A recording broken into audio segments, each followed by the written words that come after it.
Okay. Good.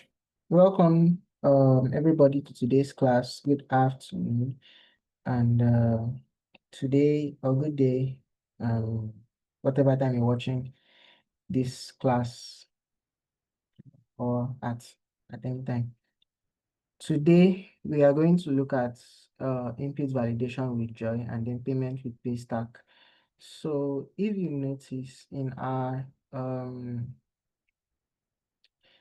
the our former classes, right? We created some endpoints that allowed users to send inputs to us, and then we just uh, basically saved those inputs, and we didn't validate them, nothing. We just saved them, which is actually not the right way to go. And some people also feel that the front end is the ones that should be the ones validating inputs alone, which is not supposed to be uh, so. It's not supposed to be only them. As a backend developer, as someone developing an API, right? You're also conscious of the fact that some people that may be interacting with your API may not be back sorry, they might not be a front-end developer per se. They might be someone testing your API, they might be uh it might be a robot, it might be something else, somebody else, okay, and they should be able to get a prompt, right, or get an error message if they don't send data that is well shaped to your back end. Should be able to get a prompt or something, okay. But if if they don't get that prompt, and then, for example, maybe you created an API that's supposed to accept an email and a password, and then someone wrote username in place of email, and then the password is just like one letter, right? And your backend saves it, then that might actually be an issue, right? So yes, we should always validate cause consumers input or customers input, right? So that it conforms or matches what we actually expect or the backend actually expects. Okay. Okay. Then secondly, we have that because definitely when you're designing any platform, right? Most times that platform will have a particular feature to accept uh, transactions. Okay.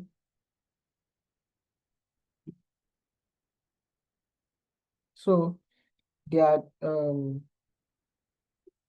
different services, or there are different platforms that can manage payment.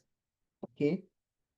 And we have Flutterwave, we have PayStack, we have Club, we have uh which other one? We have a lot of them. I think I can't really remember much of them. I think it's just PayStack, Flutterwave, and Clump. Yeah, there is a Remitter. Yeah, Remitter is the one I was trying to remember. So there's Remitter. Um, I think InterSwitch also has same, right? But there are lots of them because so they are the ones that can accept payments readily. Okay. So we are going to see how we can actually use that to accept payments, right? Then we would henceforth on the elements, right? Or sorry, on the task you'll be given, you'll be working with this the API you built for products. So we'll just keep adding new features to products and keep modifying features and the rest, and seeing how we can actually make the product feature, or the products, or the e-commerce sites better and better. Okay. Yeah. So with that said, we now know the difference between, or the usefulness of form validation, input validation, right? And then we are going to use Although I remember we did something about joy, but not totally. So go back to revisit it. Then we'll also look at using PayStack in this tutorial. So let's then move towards the VS Code and then see how we can add those to VS Code, for example. Let's see how we can do that actually. Okay.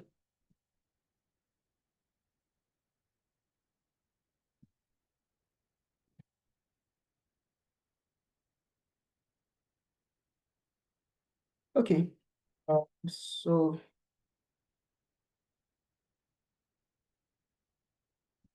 that okay.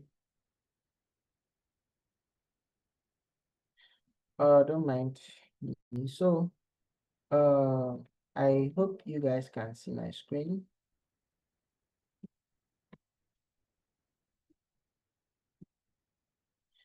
Okay, so we had this routes, right? And then let's check the controllers for them basically. So when someone was registering, the person just supplied all these: full name, email, password, role, right? And we just started using it. So let's see how we can add those. We can verify or validate each of these. Okay. So we'll do something like this. Next, the first thing would be to import Joy.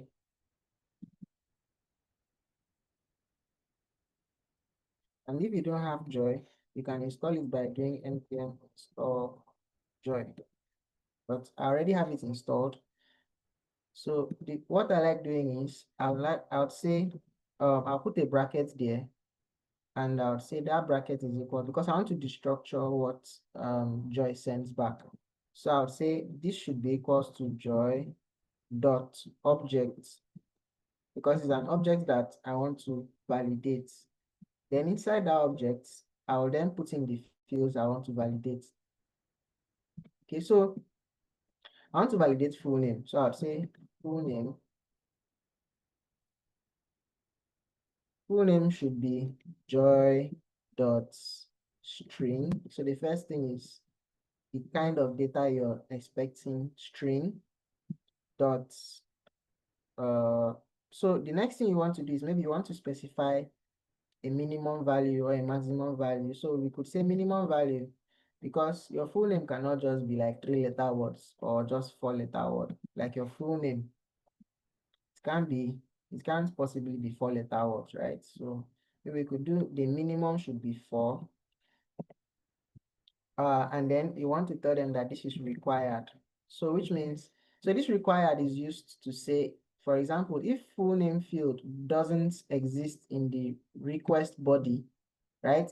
Then it will give this error that, or yeah, the error that, oh, first full name is actually required. So why is it that you're not supplying sorry, yeah, full name is required. So why not supplying it? But if you remove this required, right? If full name is not supplied, it will still work with the data. Like if full name property is not supplied in the request body, it will still work with whatever else data you supplied. So, but adding that required makes it compulsory for the user to supply that.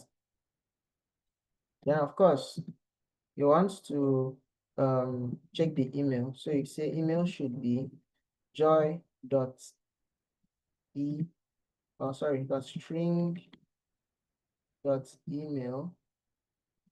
Okay, so first is a string, then it's an email kind of string. So this email kind of string tells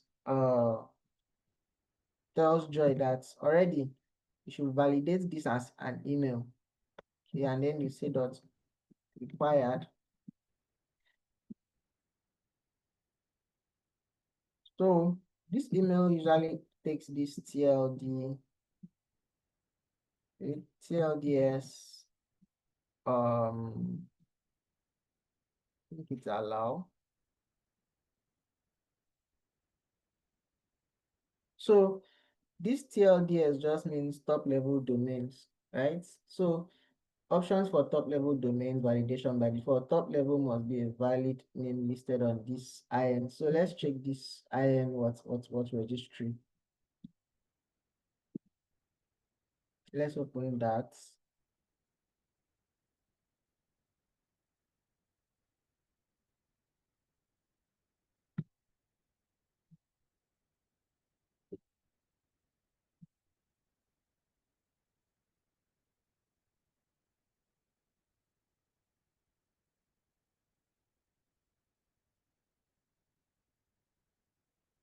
So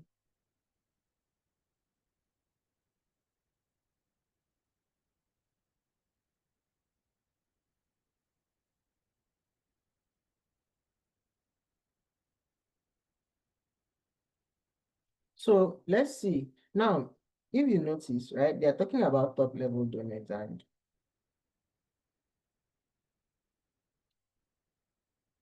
someone might be asking, what is a top-level domain? Like, what do we refer to when we are saying TLD?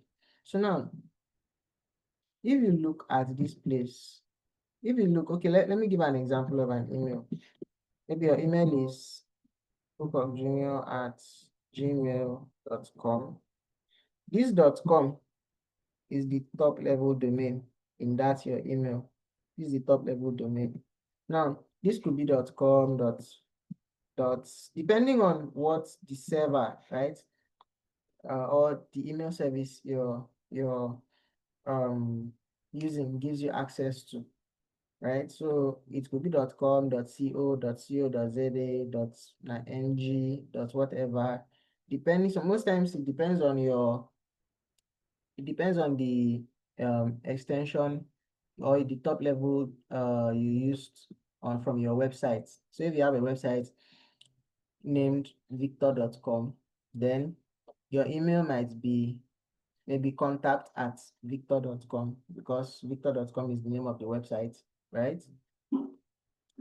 So I'm just saying, in this case, I'm saying we should not check for the top level domains. Like, we should not, so okay, see, so if we say true, it means we want to check through this IANA list of top level domains, and that the list is actually very long.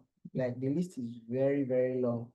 There's different ones, .click, .cruise, .cx, .c, from A to Z. There is a lot of top level domains, .zone, .zn, .zip, a whole lot of them.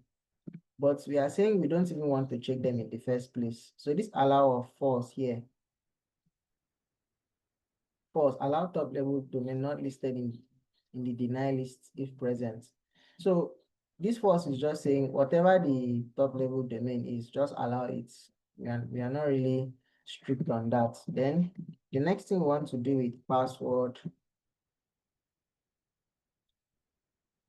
The next thing we want to do with password is that I want to say joy.string alphanumeric, or if you want to be strict on, oh, it has to contain a letter, it has to contain special characters, it has to do all those things, you can use a pattern. You can use a pattern to test it.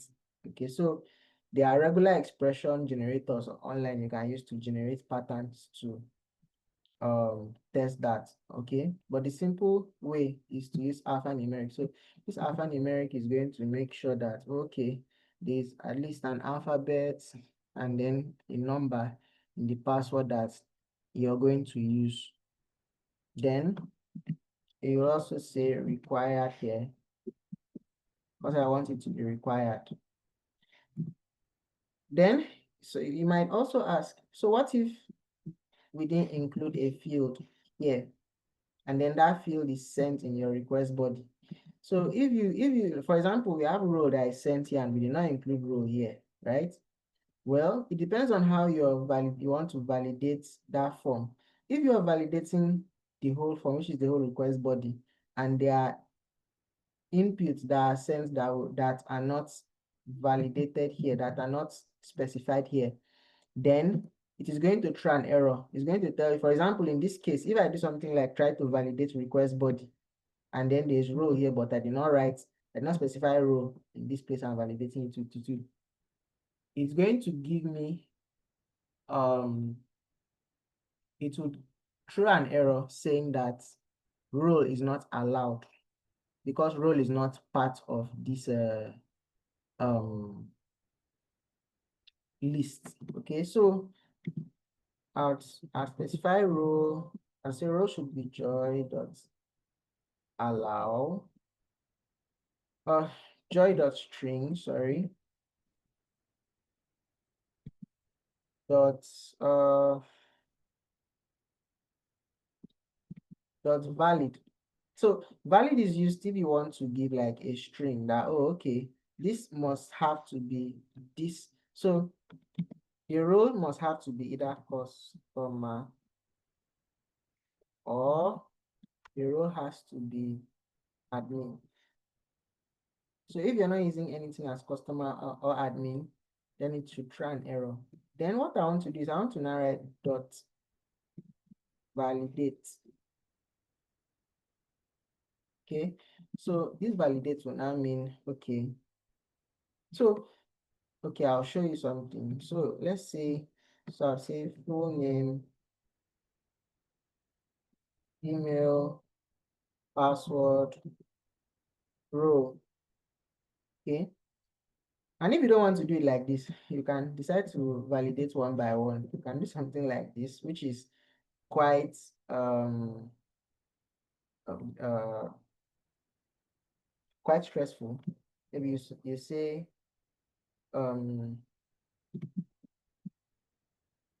maybe full name,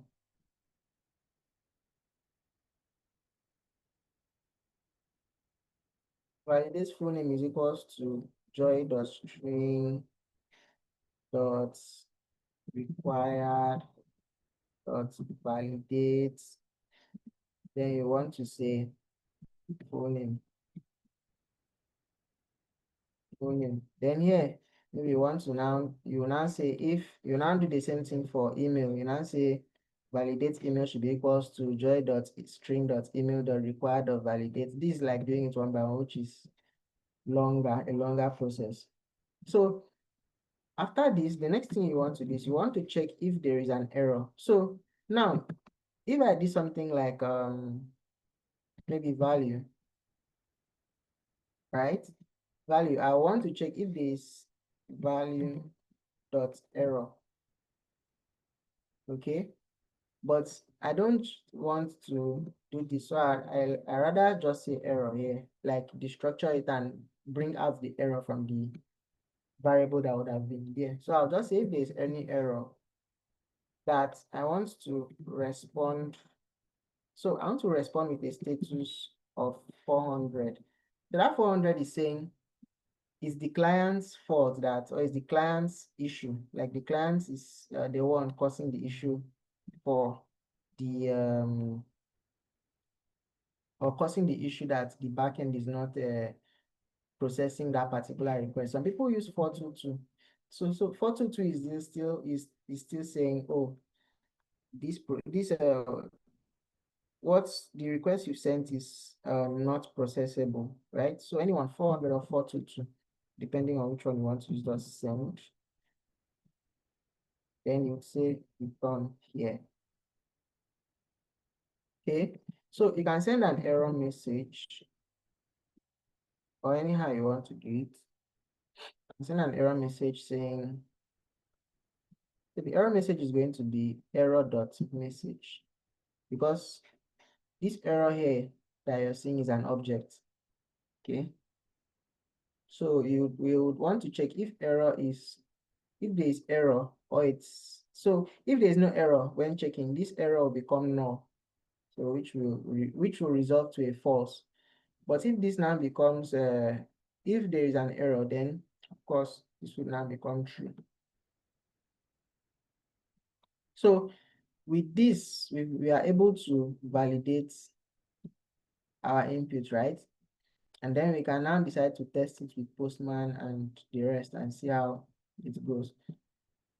So we can also do the same thing here. For email password, we'll say const joy should be equals to, sorry, that brackets should be equals to joy dot objects, and then the object is going to contain email. Email is going to be joy dot string dot email dot wired. Remember to specify that it should ignore top level domains. TLDS allow false. Password should, so password should also have a minimum number. I just remember, so it should have a minimum. Now, this is when using dot min, right, and dot length, because sometimes you might want to use dot length. So dot length is saying that it has to be that particular length.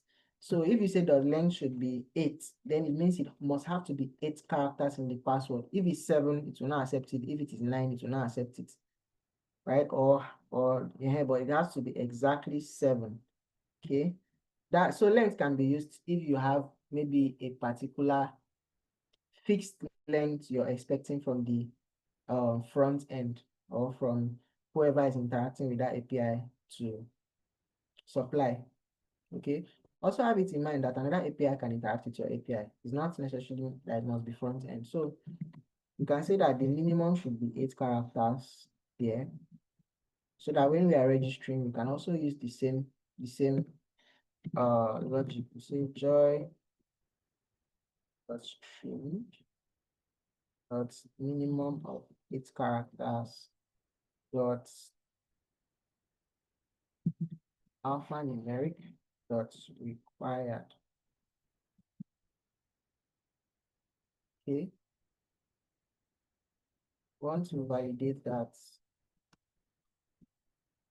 And also, if you don't want to write, if you don't want to put a bracket there and say email and password, you can just simply write req.body. As simple as that. So because that's the only thing you're expecting from your request body. So you do the same thing here again. You save error.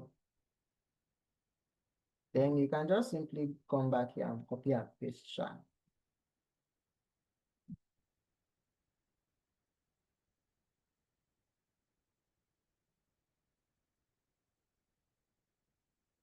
And just simply copy and paste again the error message, and then yeah, that works already.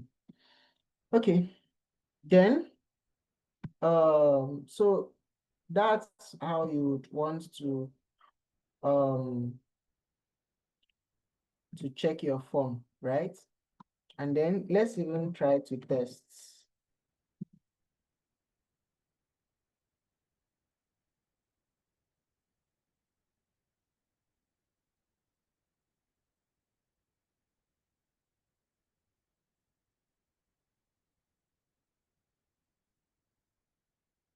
So I'm going to show how you can, so let me see, where is login? Okay, let me try login. Now, one thing I noticed about alphanumeric is I don't think it's that strict with making it always have at least a letter and a number, right? So it actually logs us in even when there's no number in this. So let's see. So if we hover here, it requires a string value that contains A to Z and 0 to 9. So A to Z, or 0 and 0 to 9. So, but it's not really strict on this. It doesn't say, oh, since it doesn't contain any 0 to 9, then you shouldn't accept it. But then let's see. What if it was less than, let's see, what if we had a character less than this, for example? I just use that. Okay, it's saying invalid credential. Okay, I think I know why. Let's come back here and let me see. I don't think I actually saved that file. Sorry, I didn't save that file. That was why. So if I try to log in again, okay.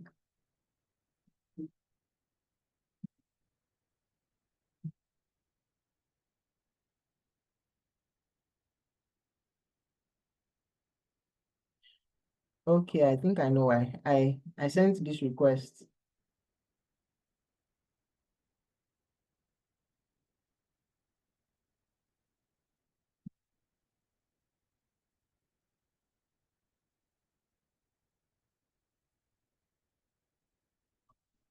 Okay.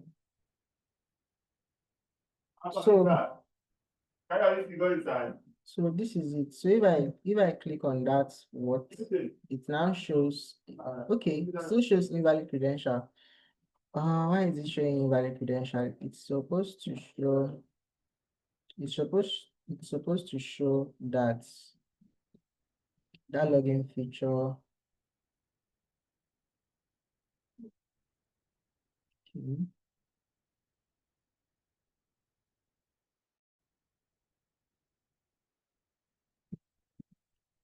So let's see. Let's make this further. Okay, that's quite strange. So it's a string, it's minimum of 8 characters, it's alphanumeric, it's required. So let me see. Oh. This is because I started with node, not node mod. So I have to crash it and start again for it to recognize the changes I just made. So if I try it again, exactly, this was what I was looking for. So password must be at least 8 characters long. I think I need to start this with node mod. So I'll come here. Okay, there's a script for node mod. So that's npm run dev. Okay.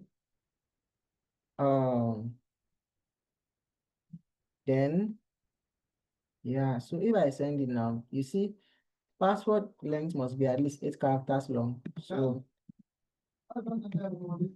let's see, whatever, and then it logs us in. Okay.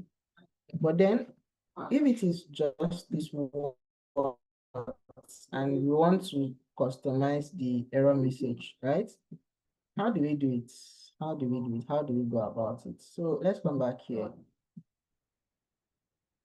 We could say dot messages, and then the first one you want to say is string.mean. So string.mean is used to tell, okay, what's the minimum, is used to check, or is used to try an error when the minimum function, right, is not being executed correct, or when the user doesn't supply up to the minimum that is being asked. So you could say password has to be at least 8 characters long. Has to be 8 characters long. So let's try testing again. Now you see that it has actually updated. Password has to be 8 characters long. So that's how you would want to make that work, right? That's how you might want to make this or it to spill out a particular kind of message, right? Um, then let's see, let's do something like, so if it's empty, right? So I think we can do dot empty, Then you say password cannot be empty.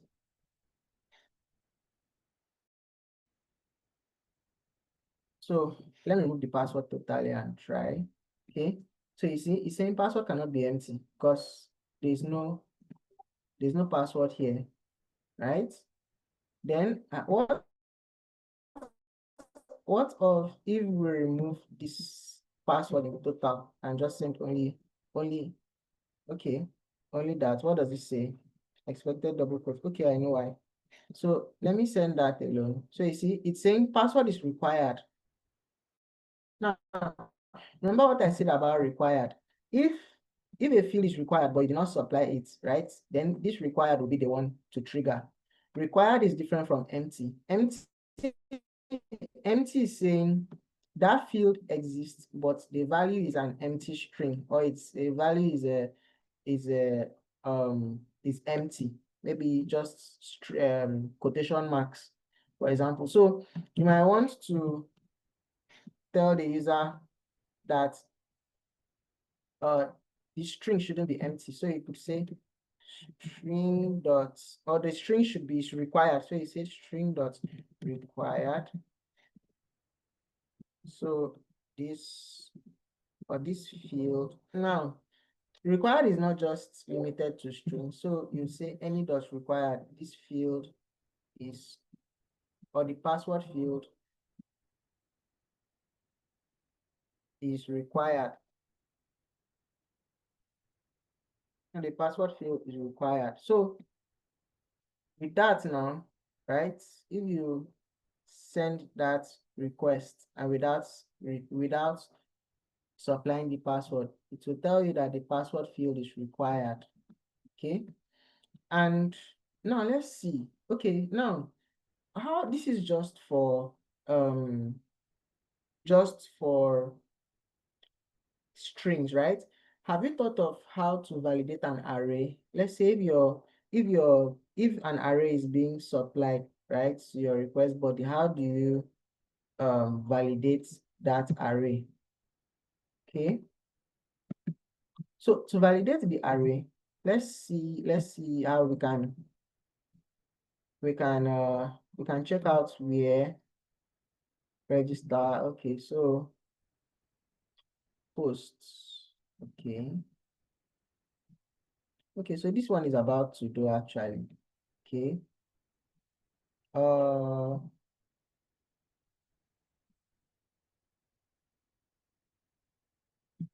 so let me create a route to add multiple to do. So I'll just say router.posts, right? Say slash to do / multiple, right? And let that just be there. I'll come here to the to do controller. I'll say const add multiple to do. Yeah, add multiple to do with the async.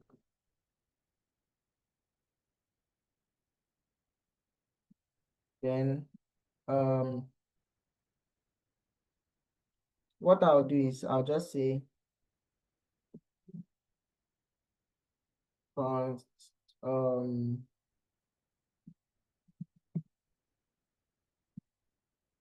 do should be equals to request.body. Then I'll just say, so each would have title and description, right? And just say new to do. So it's still the same actually. It's still the same with what you will do here. You just say to do dot, sorry, new to do's equals to await to do model dot create. And you pass in the to do's, which is the array of to do's you want to create. Then at the end of the day, you'd say res dot send message. Oh,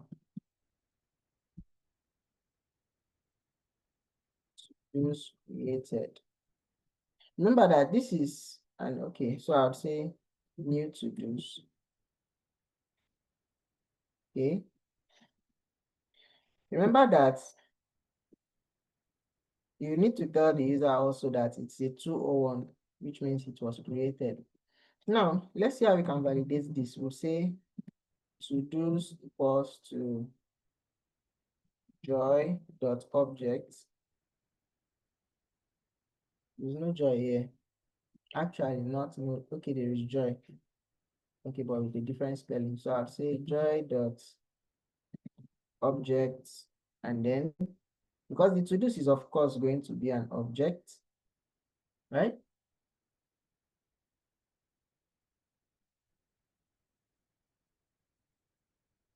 Oh, okay, sorry. The to-do is actually going to be an array, not an object.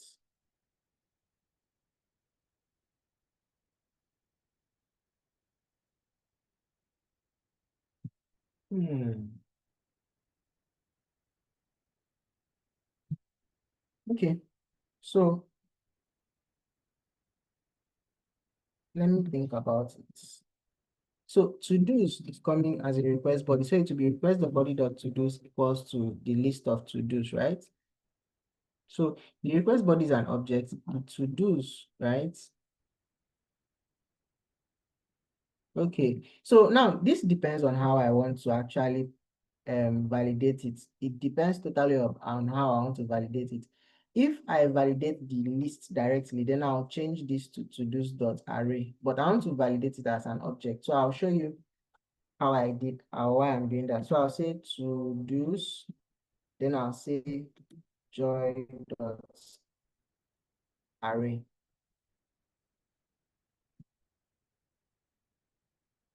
So inside this array, I'll then say that it should have a title,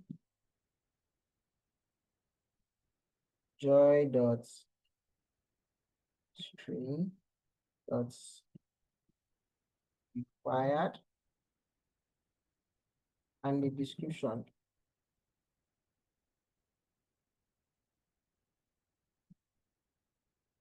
joy dot string dot required. And you might want to prevent the user from sending an empty array. So you might do something like this, joy.min should be 1. So minimum, so which means the minimum this array can, or the minimum set of elements this array can have should be 1. So which means if you try to send an empty array, right, it will not save. So if I change this to like 2, for example, if your array then contains one object, right, or one element, it is not going to work. It has to be 2 or more, right? So what I'll leave this at 1 because at least your array should contain one object. Or let me just say 2. Let me say 2 for now. Okay. Then required in case that field is missing, in case the array or the to-dos field is missing. Then what I will now do is I'll now say dot validate. Now this is where it would have, or this is where I would specify how I want to validate it. So it's an object, right? And then the object contains to-dos. Okay. Then the to-dos now is an array. Now if I put this like this to-dos, then all I'll just need is this alone. So let me do the 2 actually for you. Let me do the 2 for you. Now this is one way to do it. Now the other way is I would have just said this. I would have just said this should be equals to joy.that.required.valid. Then the valid here will just be to-dos. Just to-dos, not with the brackets. Now, because this to-dos is already an array, like this will be replaced by an array when it's being used. But here I said it was an object, so which means I have to pass it as to-do. So remember that this is the same thing as saying to-dos is to-dos this way. So to-dos is this to-dos here, while the value for this to-dos is the array I'm checking. Okay, but instead of that, since it's the same, we just write it once. So these two are actually the same. Then you then say error. Okay. The same thing again. If there is error,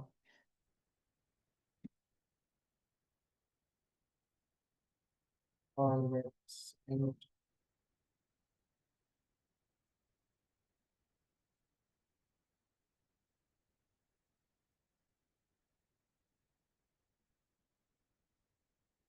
oh,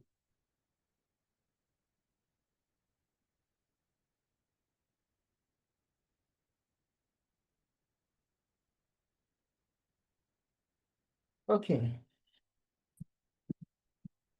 So we're able to do that, and I'll export this, I'll export that function.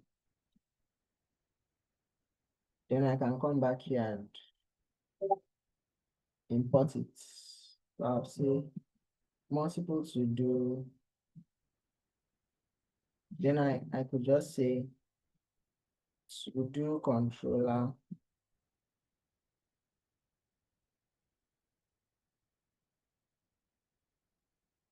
dot add multiple to do. Okay. Then let's see how we can actually add multiple to do. So that's forward slash to do forward slash multiple. So, okay, so I'll just copy this. Remember that the token I created never expires. I think that is it.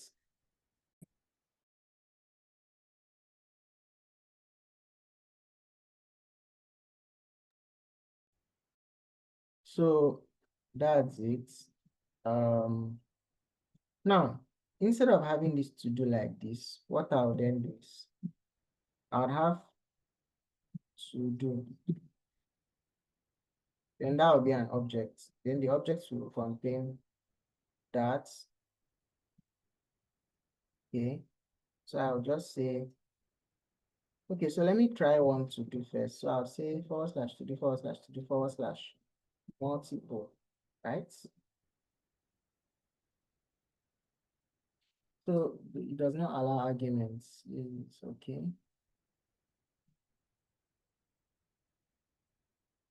So error, array type does not allow arguments. Module export this, okay.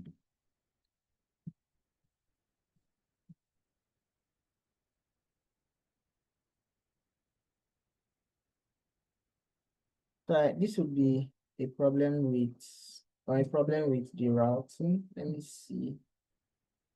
To do slash multiple this post. Allow multiple to do's. Okay. The array type does not allow arguments.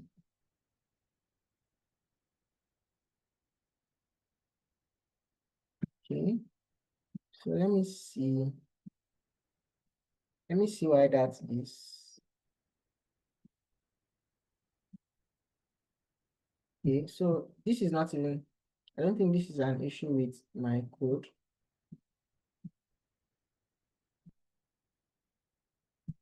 Sorry.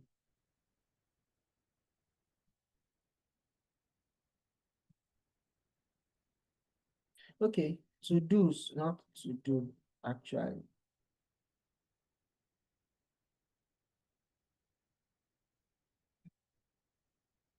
Okay, so let me try to trace this error. I would comment on that code and then try to send the request again.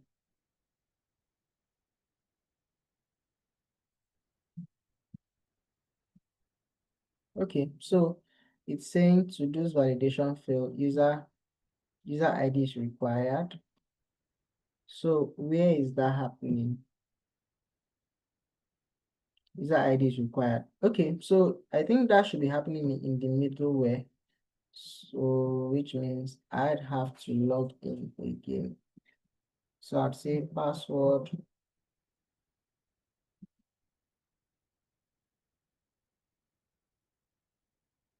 So I'll try to log in again and I'll use this.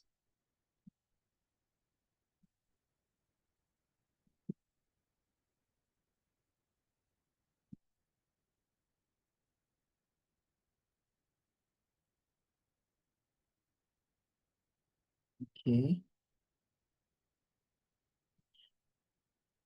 Okay.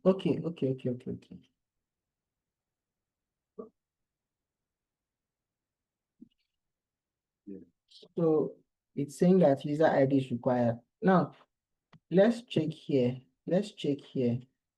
In our user model,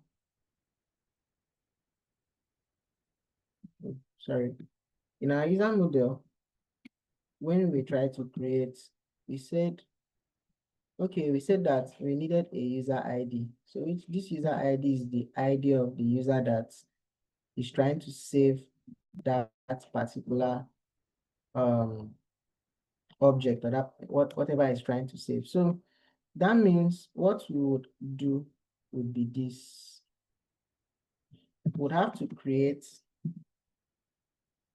we'll say const to do's with user should be equals to to do's dot map.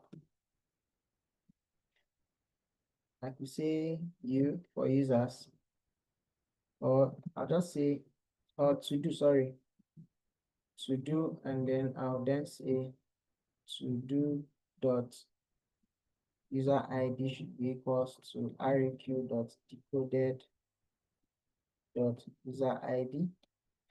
Remember that this decoded is coming from our middleware.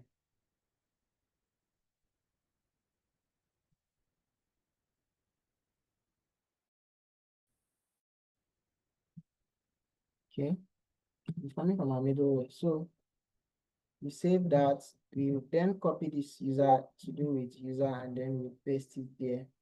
So we are creating to do with at least users in it.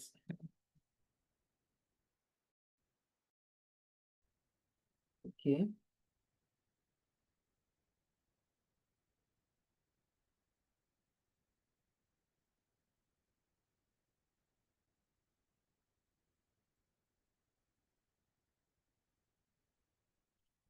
Wait,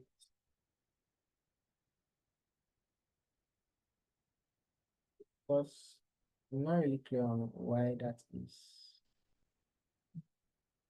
Okay.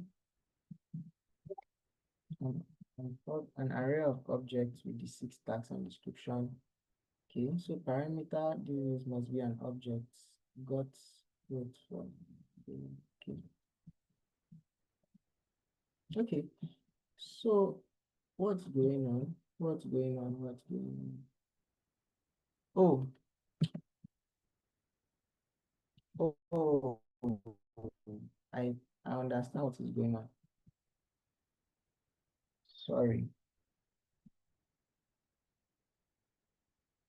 So I'm not supposed to compare, sorry. I'm not supposed to compare. Rather, I'm supposed to do this. I'm supposed to do that. So what I'm doing here is I'm just adding user ID to the list of users, right? And let me try now without validating the form, and it adds those lists. It adds them, right? So now let me try using this form validator.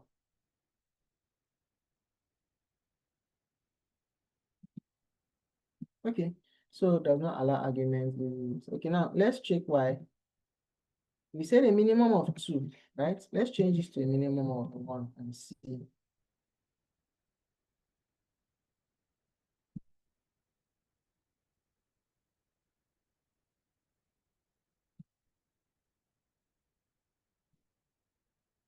Oh, okay.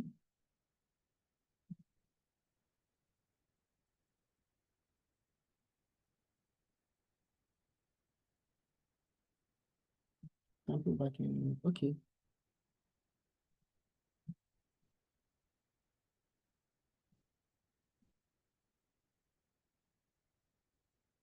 Okay, on line 23, sample to do controller line 23. So let's go to line 23 to see what is going on. Saying line 23 to do's. Okay. Array. Okay. The title and description. So what is it saying on line 20? The array does not allow arguments. Oh, oh, okay.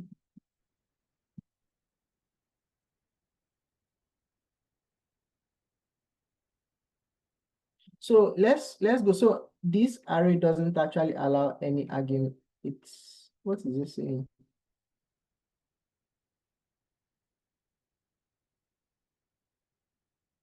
So let's go to JOI's documentation and see what is actually going on. Let's go to JOI's documentation. And I'll share my screen. Let me just go there.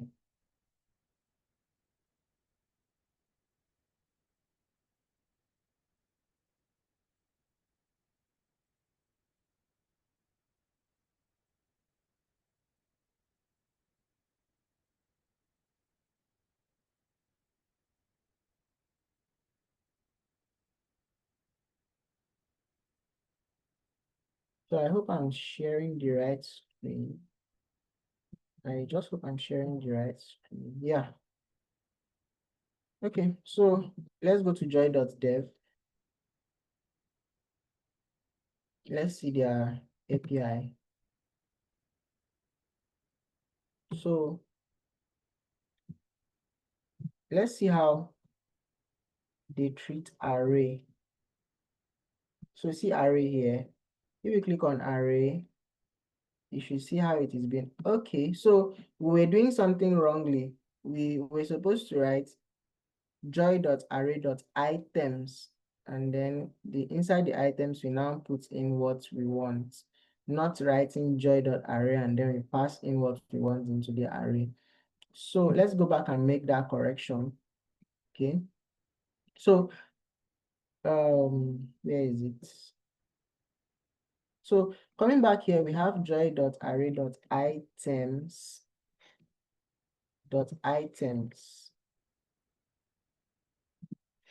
And then it's inside these items that we paste our code.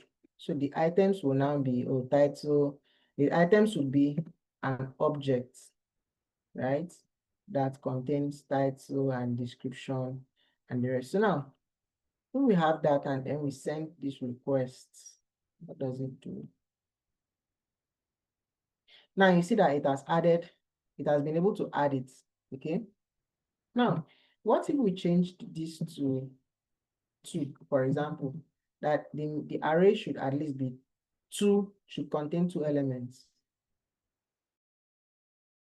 which means the length of that array should not be less than 2. So if we try, you see, it says to do must contain at least 2 items.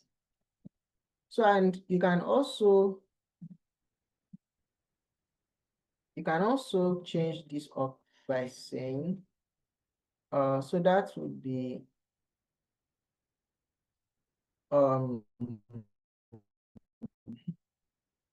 array.mean, if I'm not mistaken, to do must, or to do array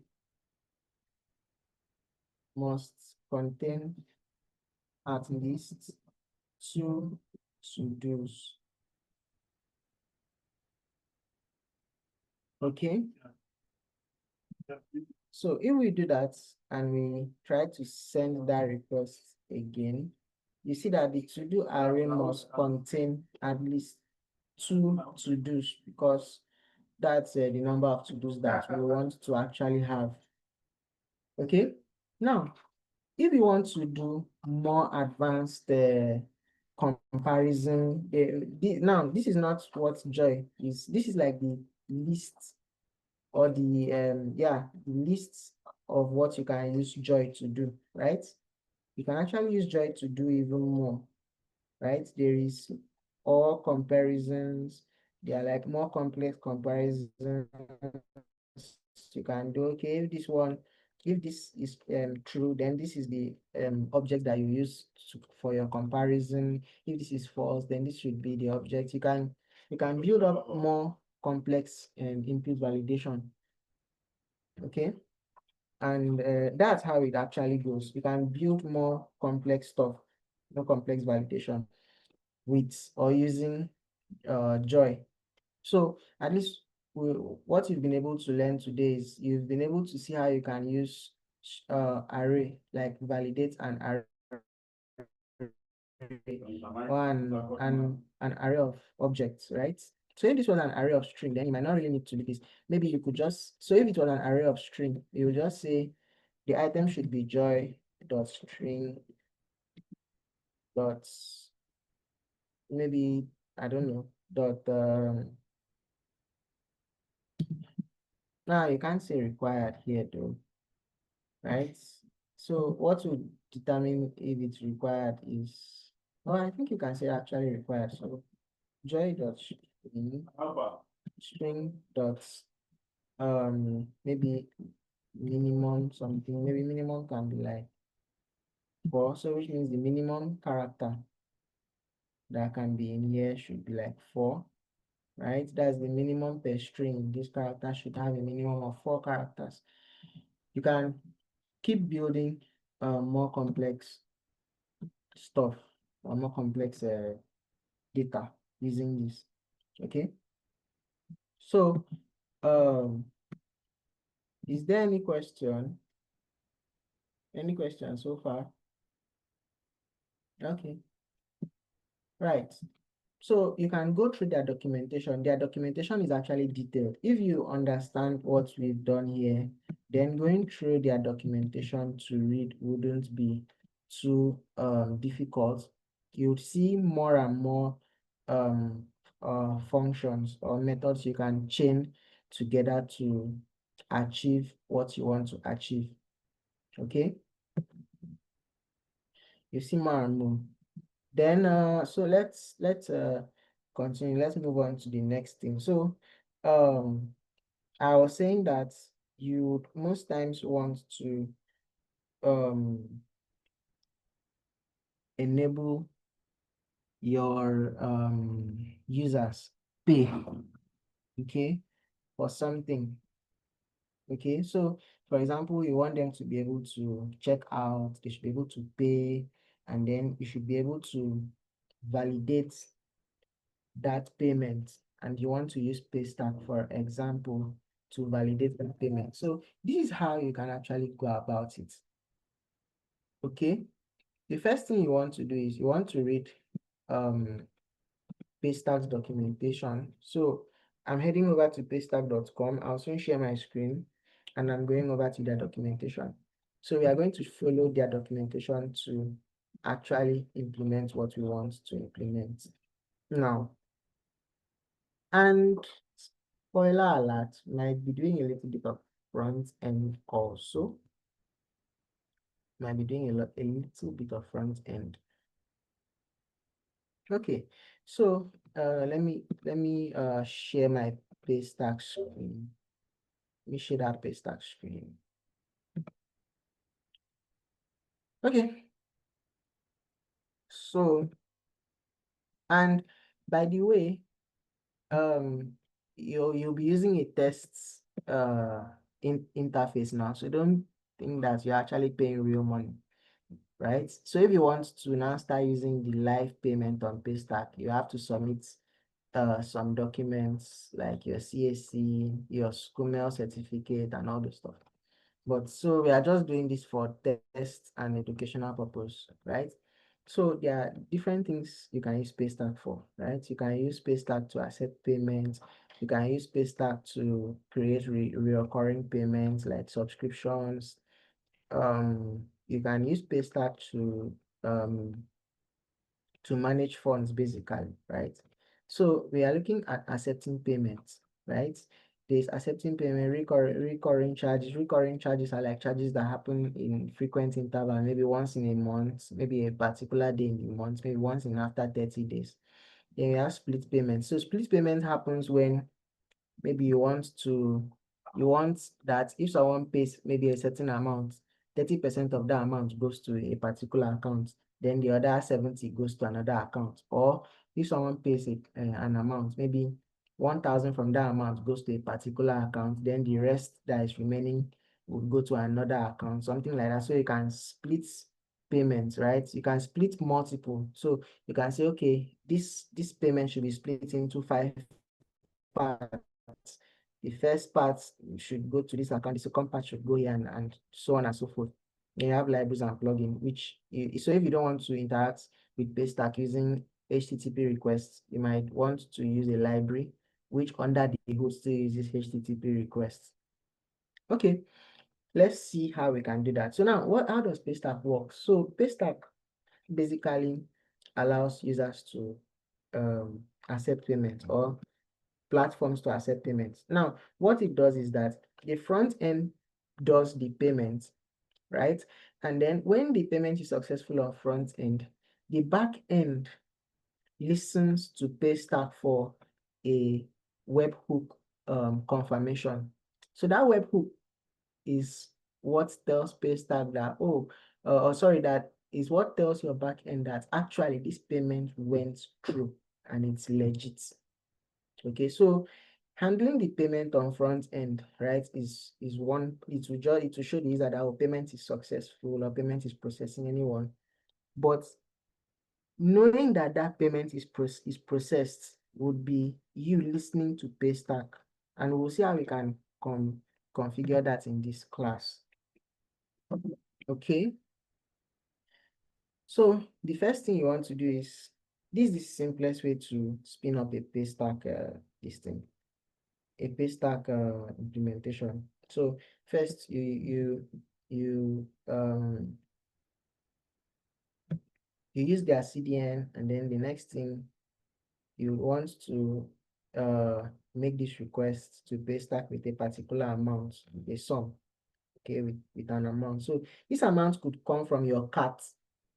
You understand? Maybe the customer's cart, for example, if you're building a product or an e-commerce store, right?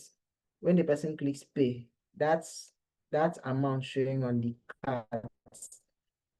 Some people even make it that when you click pay, right, to trigger this payment with PayStack, it first sends the card to back end to validate that the amount there is the same as is the same as the total, for that particular product, or something like that. Or sometimes they revalidate before they trigger PayStack, so that someone might not go and try to modify the payments or the total amount they are supposed to pay for that order.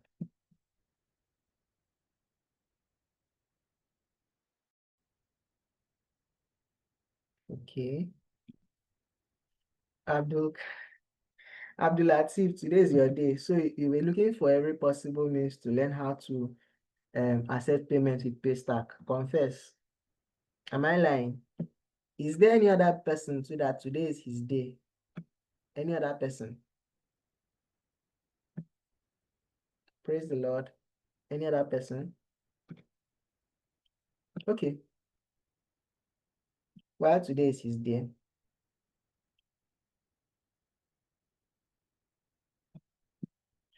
You're not missing anything now. Why? Why not? Why are you missing anything? You're not missing anything. So the first thing you want to do is you want to send this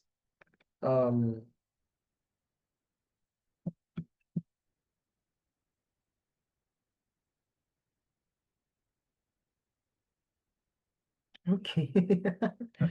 Okay. So you would first send this to PayStack. You would send this request to PayStack with this amount. Okay, wait. Okay, so this is what the backend will do. In fact, that's why I say you have to send most times this is being sent to the backend. So now there are two ways PayStack can be implemented, or PayStack payments can be implemented. You can make it that the front end pays first and the backend receives the webhook, or you can make it that the backend initializes the payment and then the front end just makes the payment, or valid, should I say, yeah, make that payment. But either ways, the backend will receive a webhook. So this is saying this is going to be done by the back end. This is going to be done by the back end. So we'll just copy all these things first. In fact, I think there should be a node. So there's a node way to actually even do it here, but they use HTTP.request, and I don't want to use HTTP.request because I have to be listening to the chunk of data as they are coming in and arrange them and pass them. Can never be me. So I would want to do this in a more simple way. And what is that simple way? I'll just use Axios on the back end to do it. So let's come back to the back end. Let me share the back end screen for you guys to see. Okay. Then what I'll do is I'll create an initialize endpoint. So I'll just create a controller here. I'll just say PayStack controller.js. I'll just paste this one somewhere for reference purpose, but this is what I will do. I'll just say initialize payments. Initialize payment should be equals to an object. And before I continue initializing payments, I need to check if I have Axios here. Do I have anything like Axios? No, I don't have. So I'll need to install Axios, because Axios is what I will use to make that request to PayStack. So I'll say npm install Axios. Now while that is installing, I'll just say request response, and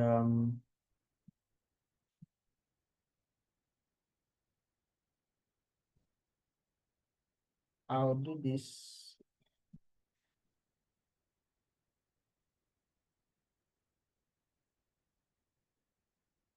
I'll just write that there and wait.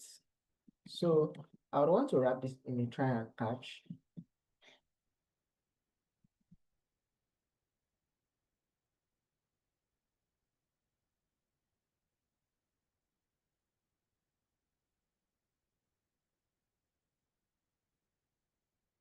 Okay, I'll just wrap that in a try and catch, and then I'll say this should be equals to require Axios. Because so the same way you can use Axios on front end to make requests to back end, you can use Axios on the back end to request or to make a request to another API or to another backend. So the first thing we'll do is we'll say const res, so the response, or you can just say response should be equals to Axios dot post.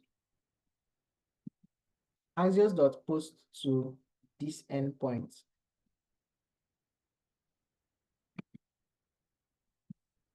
So post to that endpoint. Then what are they expecting? What is Axios expecting from you?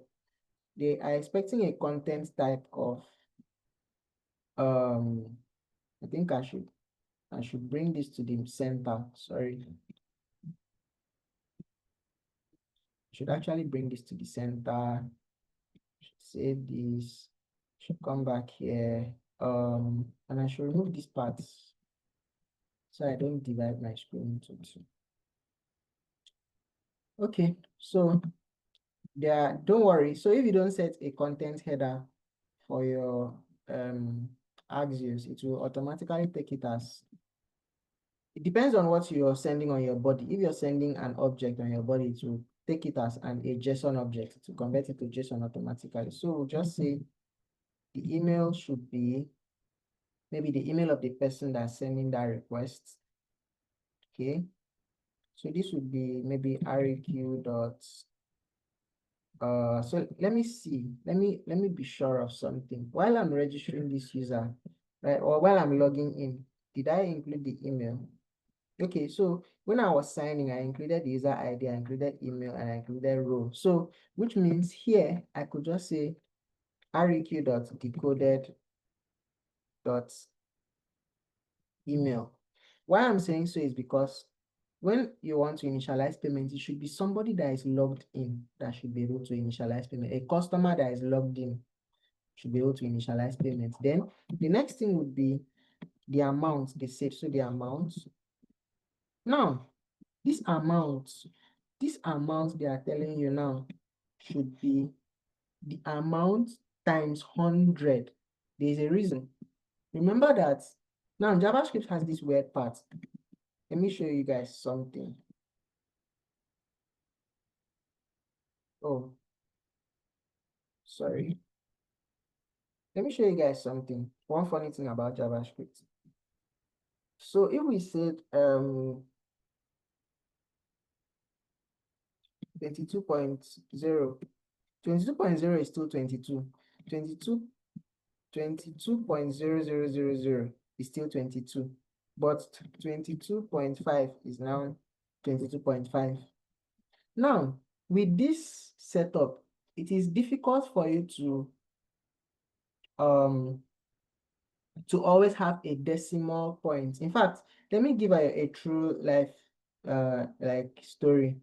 There was a project I worked on, and the mobile app developer wanted to render the mobile, or I think I even think the mobile app developer is on this course. But he wanted to render the prices of products on a mobile app, and then some of the requests that were coming in, or some of the product costs that were coming to the mobile app were coming in as integer, while some were coming as floating point numbers. So that didn't give that, it wasn't consistent, right? It wasn't consistent. So what the solution, right, at that point was to convert all product costs to having extra zeros, right? Because now what will happen now is if I'm sending this amount to a mobile app developer, I have to tell him that, see, you have to divide this digit by 100 to get the amount. So if we divide by 100, right, it means this would be 5,000.00, you get. But the backend is saving it as more of like, this is 500,000 now. It's saving it as 500,000, but it's not 500,000. So because at the end of the day, this is going to be converted to, Naira and Kobo, which is the standard. So 2 decimal, anytime you're doing anything about finance, implementing anything about finance, right? It has to be 2 decimal places. So even if there are a lot of digits, try to round it up, make sure it is like this. Like the 2 last digits there should be thought of as what should come after the decimal place when you divide by 100. Enough said about that. Okay, so I've been able to say that. So now the amount would be amount, that's the original amount. Even if it is 22.5 naira or 22 naira, you now say amount times 100, so that it will then convert. So if it's 22 naira, it will be 20. It will now show as 2,200, but you know that 00 there is the decimal point, like that. Then when you send this, the next thing you want to send is your authorization bearer secret. So you do this. You say headers, then you say authorization the error. Now, this token you're sending here is going to be the token that PayStack gives you, and you might be wondering where you're going to get that token from. So let's see how we can actually go and get that token. People are going to see my PayStack account. I don't have any money in it though. Just wait. Let me log in.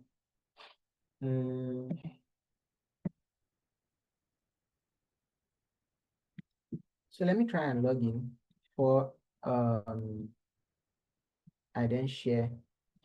So about the content type, it's not really necessary to specify the content type, right?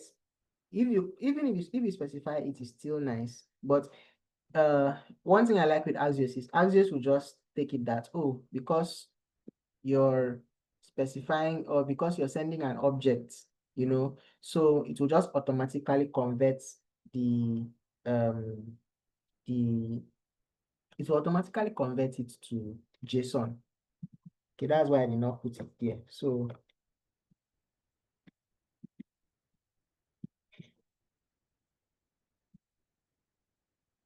But if you want to specify the content type, you can also do that. So I'm sharing my screen now, and I'm sharing my screen now. Where is it?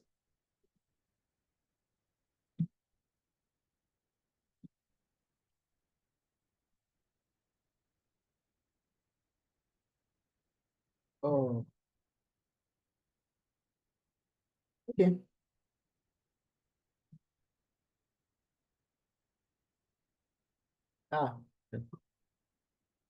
Don't mind these people. So I'm in test mode. So if you want to get it, you just come here to, you come to your settings. That's after you've logged in. After you've logged in, you come to your settings.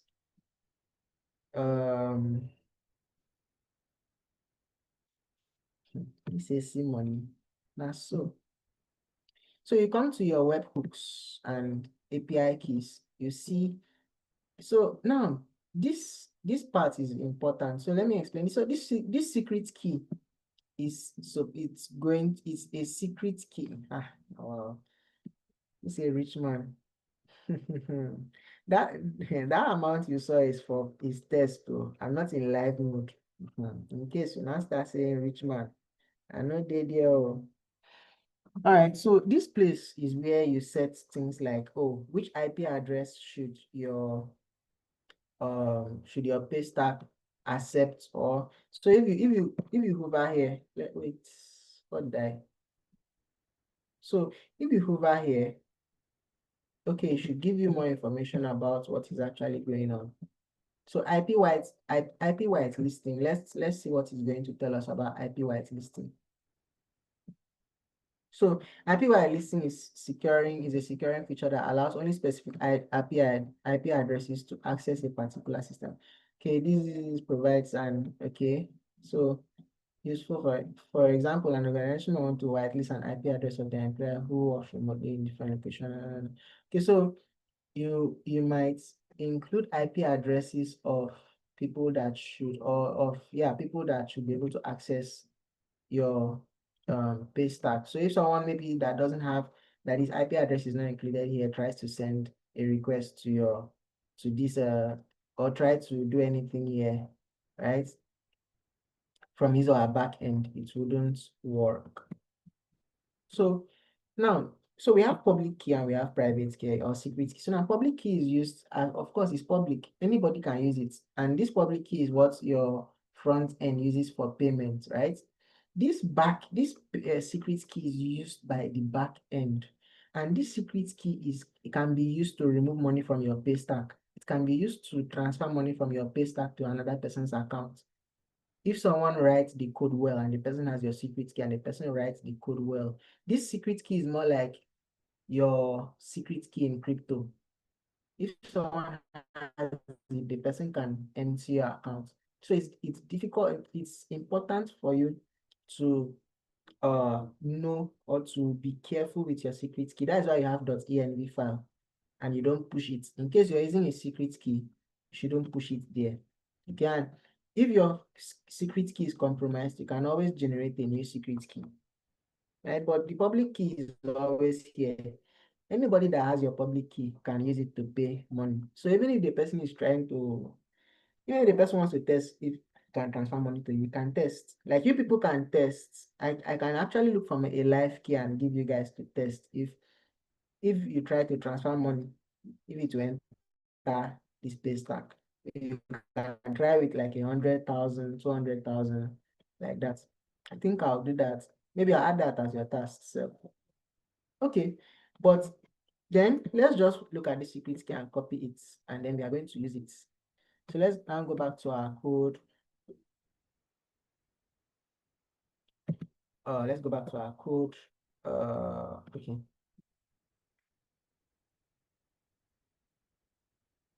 Let's go back to our code, PayStack controller. Don't borrow my PayStack account. Nothing is there. So you might want to do that. PayStack, then your secret key, and then that. So you've been able to initialize payments. Now, so you then say model exports equals to initialize payments. Okay. And we can create a new route here. We call it PayStack router. Remember to register it in your app.js. Remember to register it in your app.js. So you could do something like this. Where is it?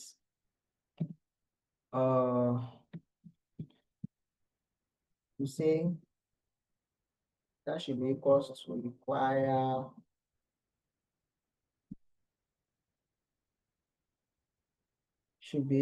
require router slash PayStack router, and then of course what we then have here is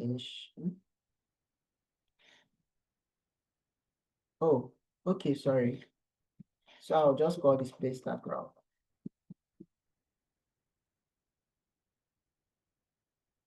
And then I'll register it down here.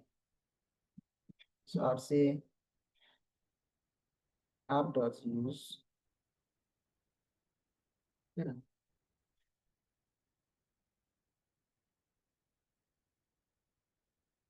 PayStack router, right? That is it. And then inside our PayStack router, remember how you create your route? You'd say const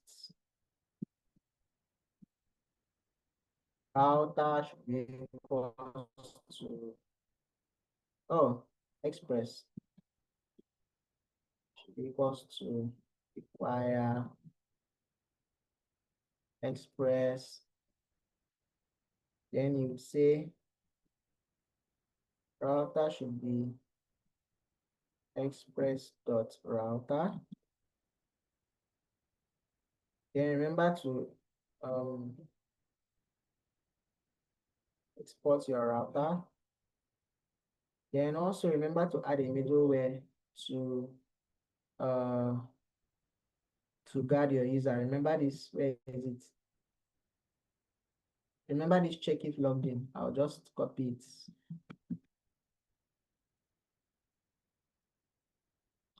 Of course, the PayStack secret key should be added to ANV, and I'm going to do that actually, but I just want to test to make sure it works before I do that.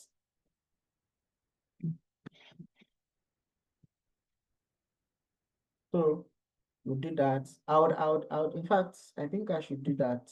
So we have this. I'll just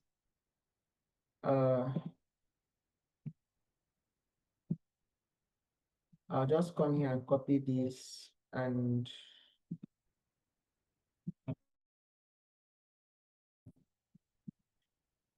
I'll say PayStack secret key should be equals to that PayStack secret key. I'll copy that, come here to so I'll say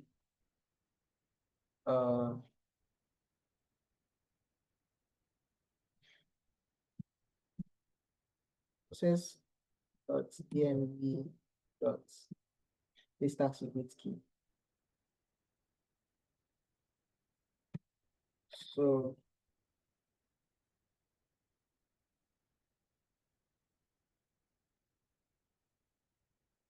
Then the next thing you want to do is you want to send an amount. Okay, so I'm actually funny though. Where am I getting amounts from?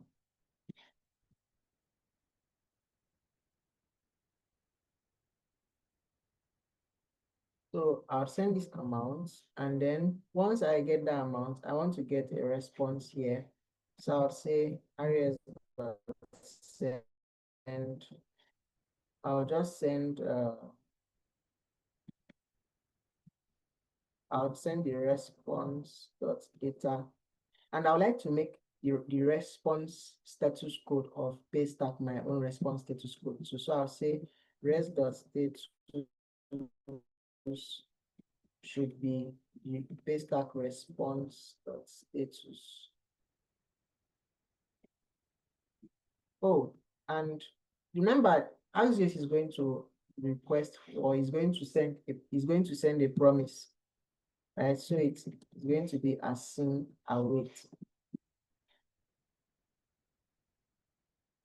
So if we do that, we have response dot status, and we have response dot. So we have response dot data dot header. So I'll just simply do that, and let's see how we can make that request. So sorry. So we'll send an amount to backend as someone that wants to pay. So we come here, we say that we want to send so this amount, this particular amount, we want to send it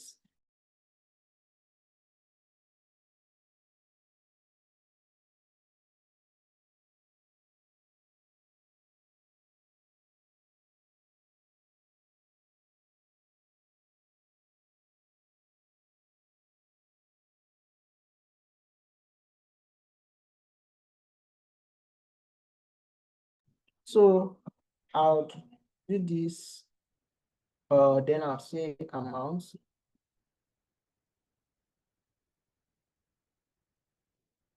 Amount should be, let's say 2,500.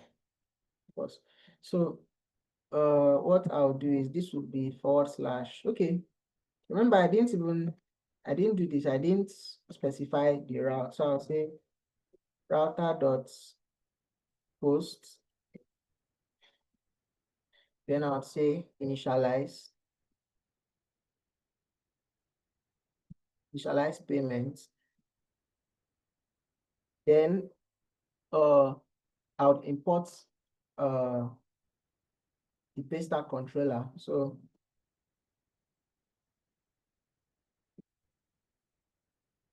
PayStack controller is equals to require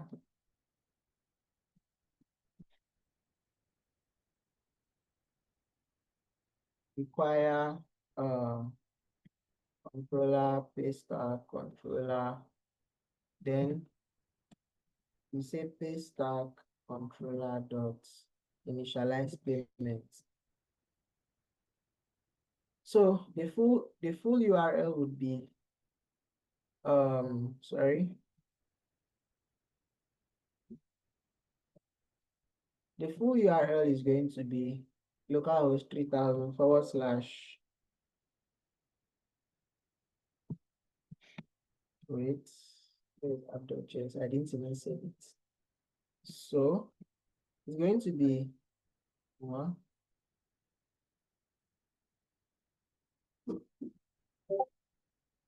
okay. So let's see. We have to come. So this router has to come under. Okay, has to come under. So now, what is it saying again? Module is not defined. Module.export. Module.exports. Okay. Where again? PayStack router. Okay.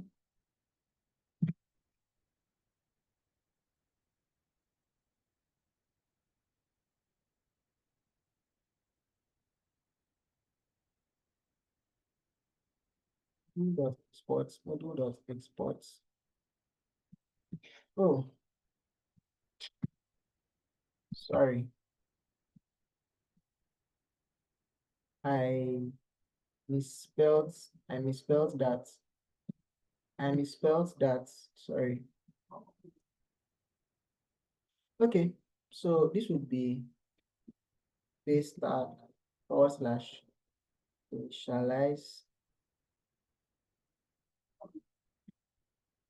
payments.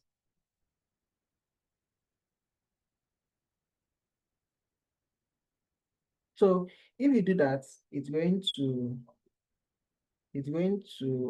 what does it say? Request status 401 sample backend. What, so let me see. 401 initialize payments. This. So it's saying line 21. So let's come over here. Let's come over to line 21. Okay. So while it throws me error, let me console.log error because I want to understand why it is throwing that error. And most people be like, it's throwing error. Oh, I don't be. No. So now see, what is it saying? Data invalid key, key validation, invalid key. So this should already tell you. So what key are they referring to? Invalid key. Which key? Which means they are referring to, wait, which means they are referring to this key in a way. They are referring to this PayStack secret key. Did I even save my .env? No, I didn't save my .env. Guys, sorry about that. So I have to save my .env and I have to come and restart the back end. Then I can make that request now and get the desired response.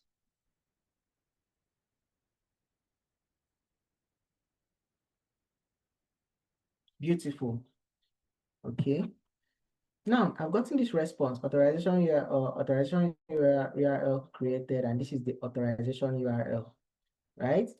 And what happens is in real life is when this authorization URL comes to the front end then triggers the user to visit this endpoint or this particular link. And when the user visits it, it will pop up the payments stuff, the payment form. So let me visit that URL. So let's go to our browser. Let's go to our browser while I visit that URL. So I create a new new tab and then I visit that URL. Then see what it shows. So simple. Can you see that? How much did it say? 25. Can you see? 25.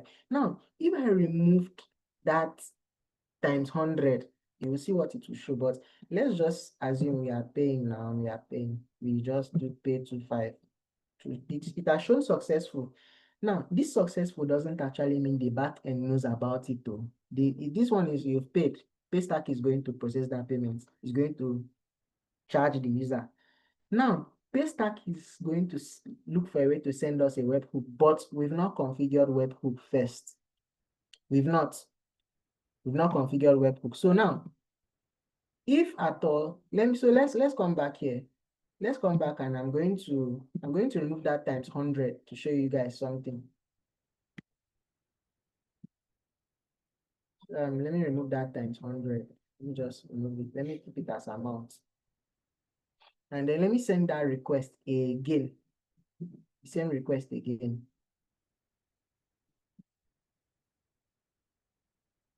Send that request again. And then it gives me this response. So I'll just copy it and then come to my browser.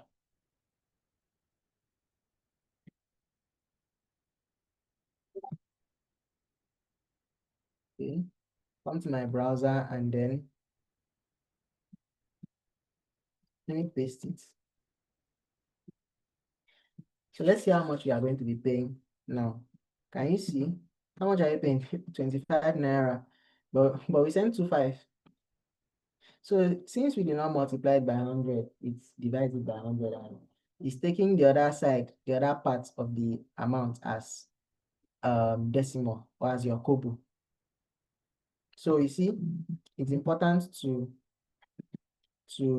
specify that. Now, how do we make sure that when we make this payment, our back end is properly updated or is properly informed of that payment? How? So I'll just take this back out, add the 100 naira. Now, we need to implement what is called a webhook. Now, what is a webhook? A webhook is still an endpoint, a normal endpoint, but now that endpoint is expecting a request from another API. You understand? And most times that request that API is going to send to your own API is not really might not really take into consideration your response to them. Some might. For example, PayStack. If PayStack sends you a webhook and you send it a 200, it will then understand that you have acknowledged that webhook. But if it sends you a webhook of maybe a successful transaction and maybe you send it a 404, it might wait for some time and try to send you that webhook request again. You understand that? That webhook request is just a request for you to understand that, oh, we've been able to make your payment too. You understand? So in case you want to use that information of that payment and then do something, maybe you want to use that information um to update the user, that maybe, so you can say, okay, the user that has this email, that's why most times that, right, this email is usually unique. Maybe a platform would decide that they use emails to maintain their users. Do you understand? So they can say, oh, they will use this email now to update that, okay, this particular user that made this particular transaction, or yeah, maybe you want to update the user balance or something. Or now, if you don't want to use the email, right, you can add metadata to this request. You can make it that, oh, maybe you can add the user's ID to metadata. If you read on Postman's documentation, on PayStack documentation, sorry, you see where you can add metadata and then you can retrieve that metadata later on. Okay, but for now, let's see how we can specify that webhook. So let me just go over webhook again. Webhook is an endpoint that you create to listen to another API or another service, communicate with you when something happens. For example, if PayStack wants to tell your backend that a payment has been processed, right? PayStack is going to do that using a webhook. So now PayStack is going to tell you how you write your webhook for it to use. So now let's see how PayStack actually says we should write our own webhook. Let's come back here. Okay, so once we've been able to accept this request, so data, this is, then when we want to complete the transaction, okay, so the front-end application should make the request to initialize transaction and then get the access code as described in it. Then once they get the access code. Now, it depends on your front end, for example. So if your front end wants to pop up the transaction, then the access code that was sent back, which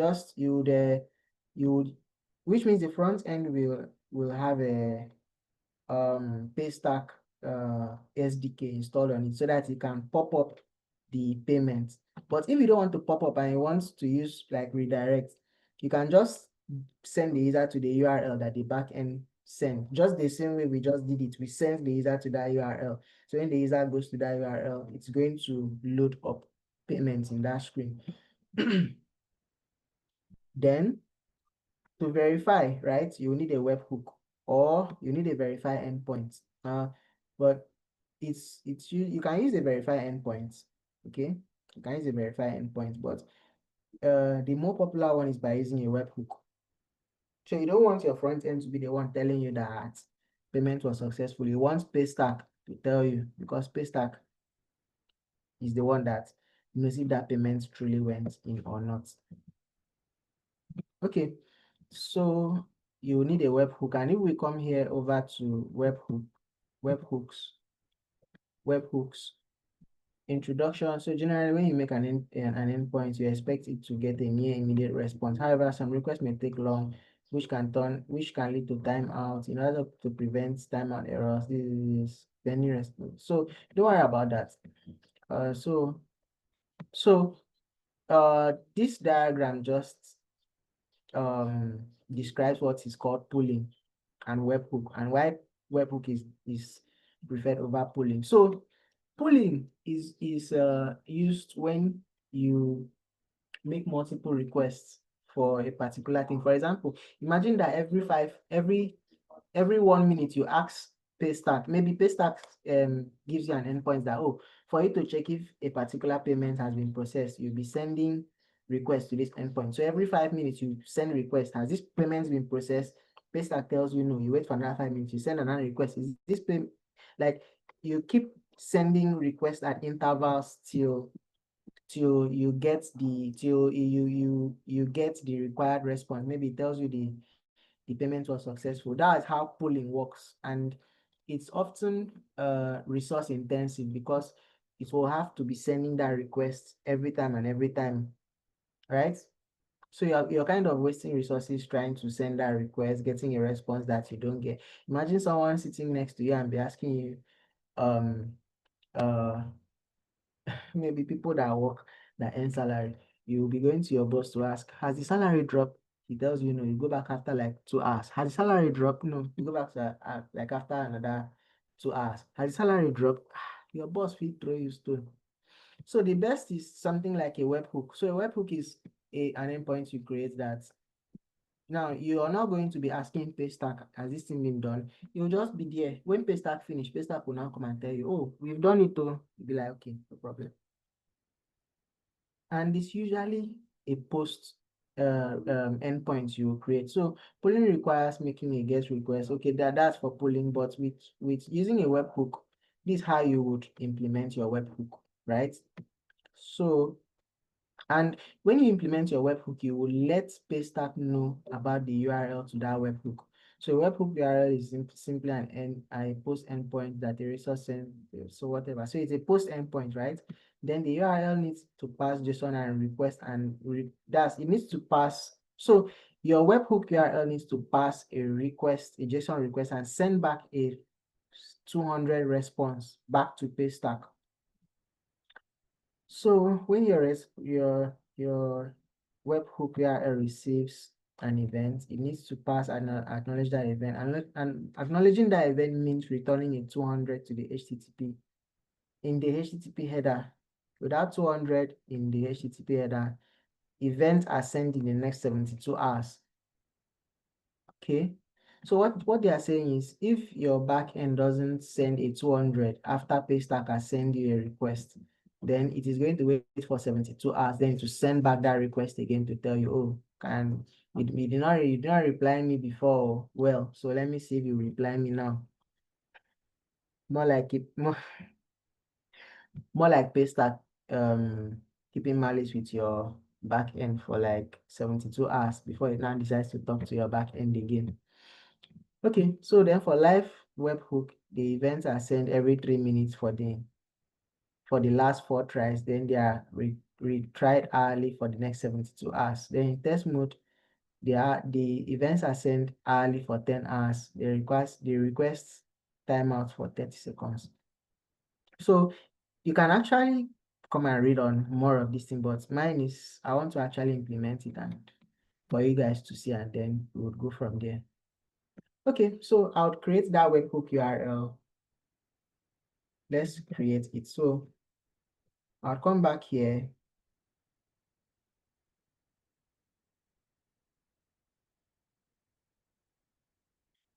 I'll call this PayStack webhook.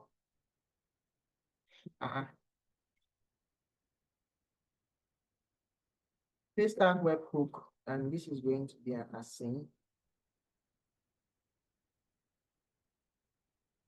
Okay. And then this is going to be a request response. And this is going to accept the request body. So what I usually do, or what's the best to do is you can have a try catch, and then the try catch you just say res does send maybe 500 or something. So to tell it that, oh, there was an error, so try to resend that your request again after sometimes as if it did not work well. Then if everything went well, you want to do this req dots. In fact, let's just log out the request button.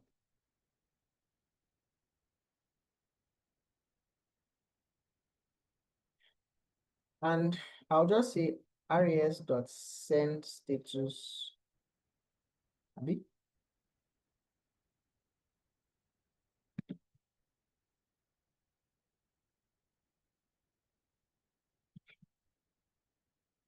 I did send status.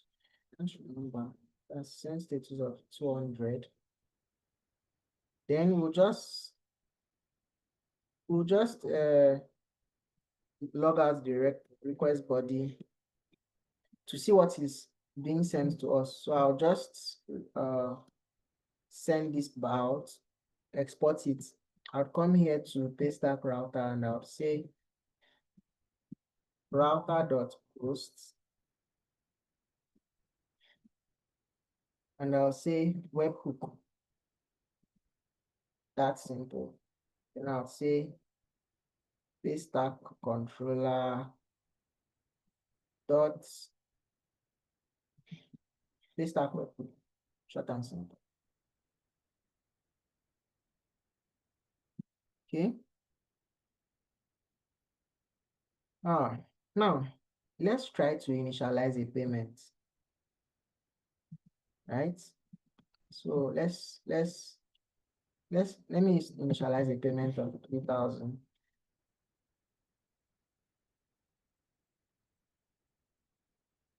So while that is going, okay, then I'll just go and visit this URL, but I won't take you guys there. Just visit that URL and make the payment, the test payment.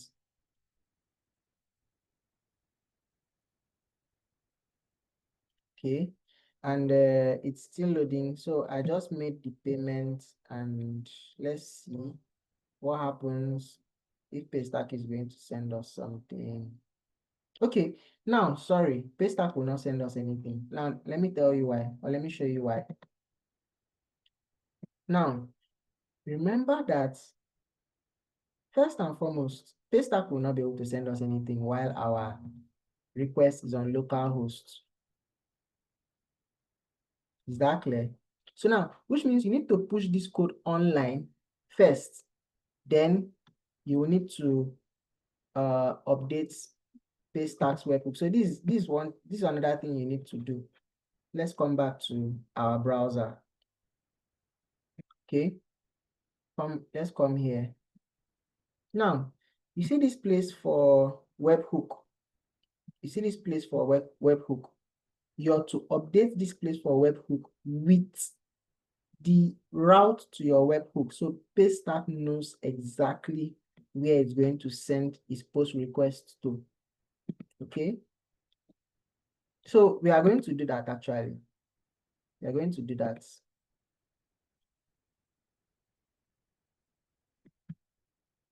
So I would git add, git commit,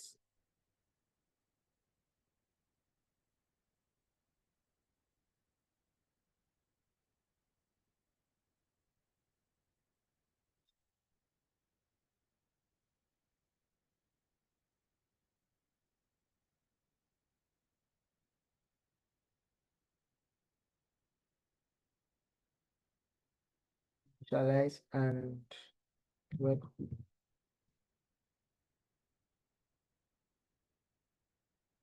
So git push origin name.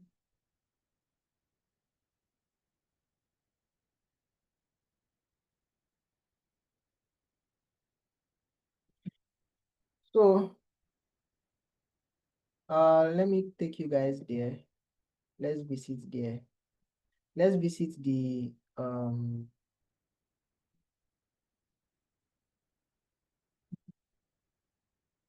let's visit the repository, right? There's just one branch in this repository.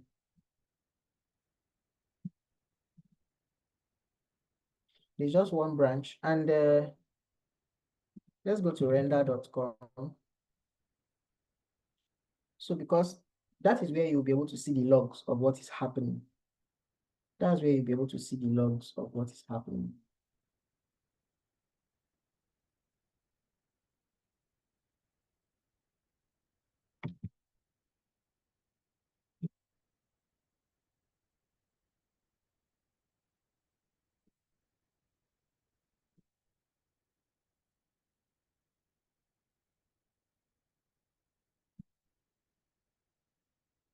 Okay, so while that is loading, the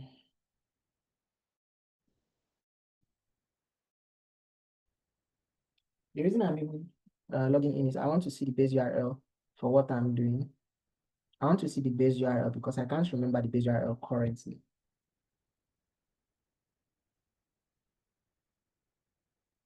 Okay, so if we check, yeah, this is a temporary task. Then so it is temporary task.onrender.com. Okay, temporary task.onrender.com. So now what I have to do is I have to go and tell PayStack that is the URL. So I'll have to cut this one. I have to cut that one and save somewhere because I'm actually using it for something. Sorry, is just need to.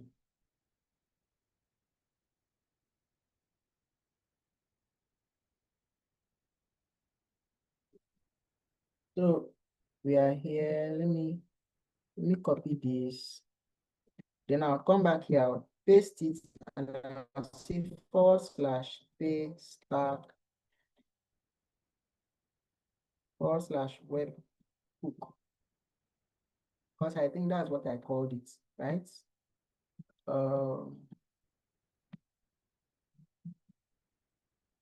Yeah, /PayStack /webhook. Then I'll save the changes.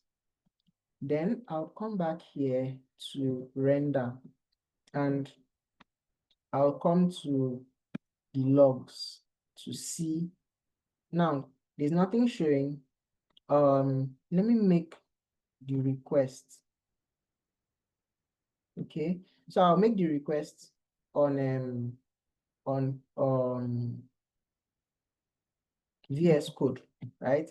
I'll make that request on VS Code, but I'll use the render, the one that we have online. I'll use it. So let me see. Let's come here and see. We just pushed code, but it hasn't even deployed because our server is even sleeping. So it's not even checking for changes. So this is what we will then do. We'll manually deploy the latest commit. Okay, so that is going to wake our server up. Going to wake our server up.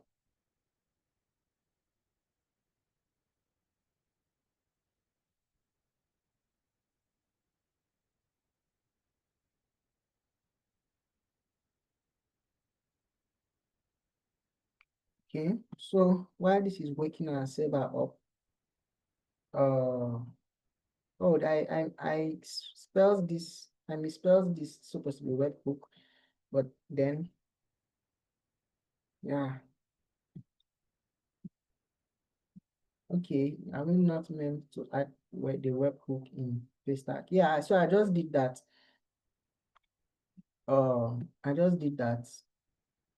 So it's building again, and once it finished building, I hope cement won't finish. I would make the request and then see how it goes.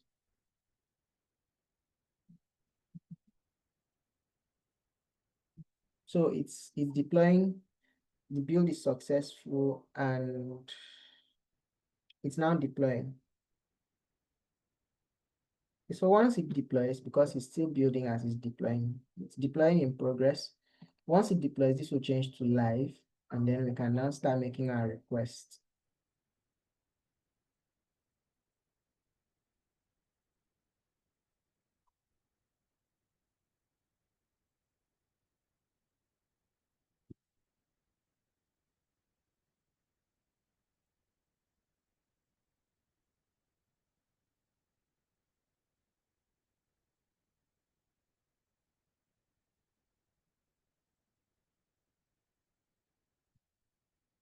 Oh, this is taking time. Actually, this thing might have even deployed, though, but okay, it's still deploying. Still deploying, still deploying, still deploying.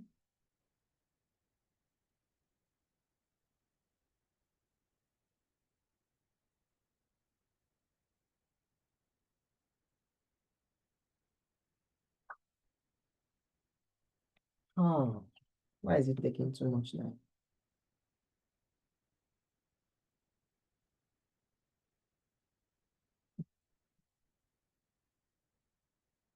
Please tell me if deployed. Please tell me if deployed. Please, please, please tell me if deployed. So I'm just waiting. I'm just waiting. Okay. So while this is going on, you can actually look at the plans here, right? We are on free plan. They tell you that your plan spins down after periods of inactivity. You do not support SSH, scaling, all these things, persistence disk. So you have to select prepaid, right? And these, they are prepaid. See? So uh hmm, the $7 is what you get, $25 is what you get, and the rest, and so on and so forth. Okay.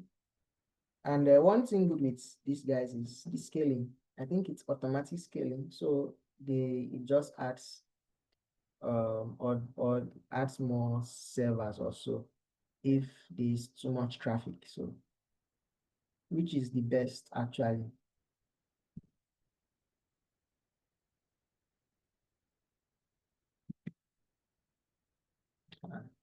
Is it that cement has finished?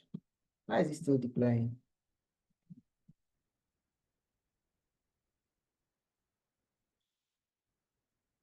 Well, so sometimes this happens and you need to manually, you might need to clear it.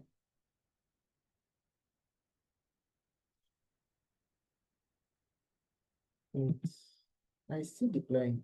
You might need to clear because it's not supposed to take that much time to deploy. So you might need to clear cache and deploy again. So hopefully this one is not going to take time. This one is not going to take time. I'm positive about that.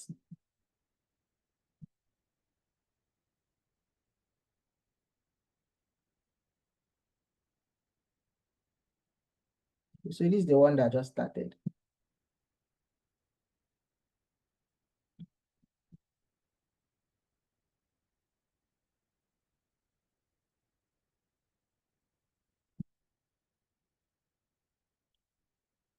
Oh, this, this is taking quite some time.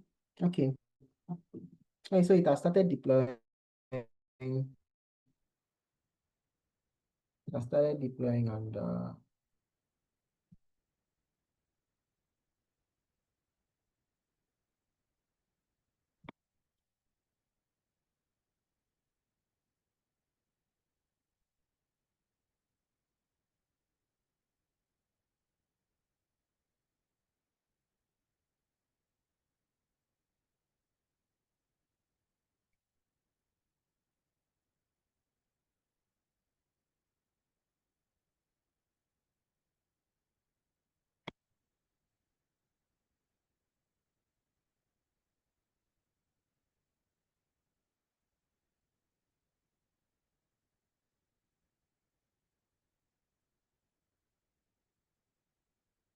So it's still going on, it's still going on.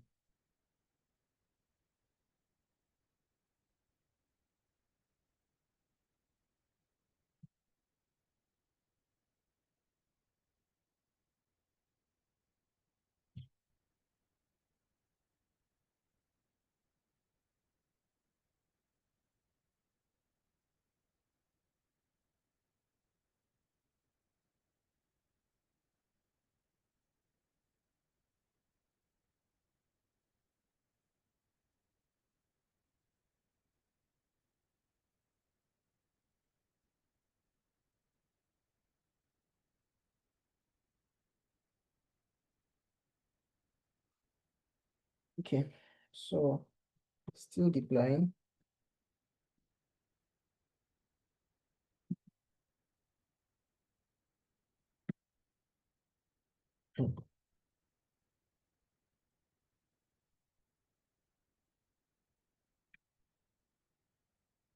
It's quite wow. So this is one of the reasons why VPS are actually cheaper. If I was using a VPS, this would deploy as if I was deploying it using my normal um service, right? It would have deployed normal, like if I was deploying it on my PC.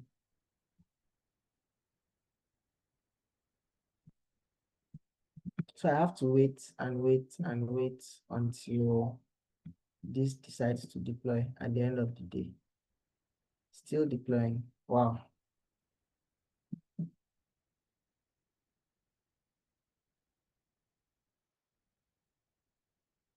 Okay, so someone is asking why, let me explain the webhook stuff. Okay, so webhook, right, is usually set up to by another by you, right? But you're going to follow the specification of another service to set up your webhook so that that service can communicate with you. And the main use for a webhook is that you want a service to be able to tell you something has happened. Okay, for example, this in this case, the user pays using front end, right? How are you sure that payment went well? How are you sure the payment wasn't reversed after it went successfully? Or how are you sure something didn't happen along the way? Okay, even if the payment went well and it was successful, how does the back end know that that payment went successful? How does your own back end know that that payment went successful? The only way that that can happen is if there is a way that your back end, uh, your back end can be informed, right? That that payment um was happening. You get, okay? And if we come to PayStack, so let's come to PayStack. PayStack tells us that if they are going to send us a webhook, right, that we should set up a URL, right, and we should return 200 to them. In fact, see it here.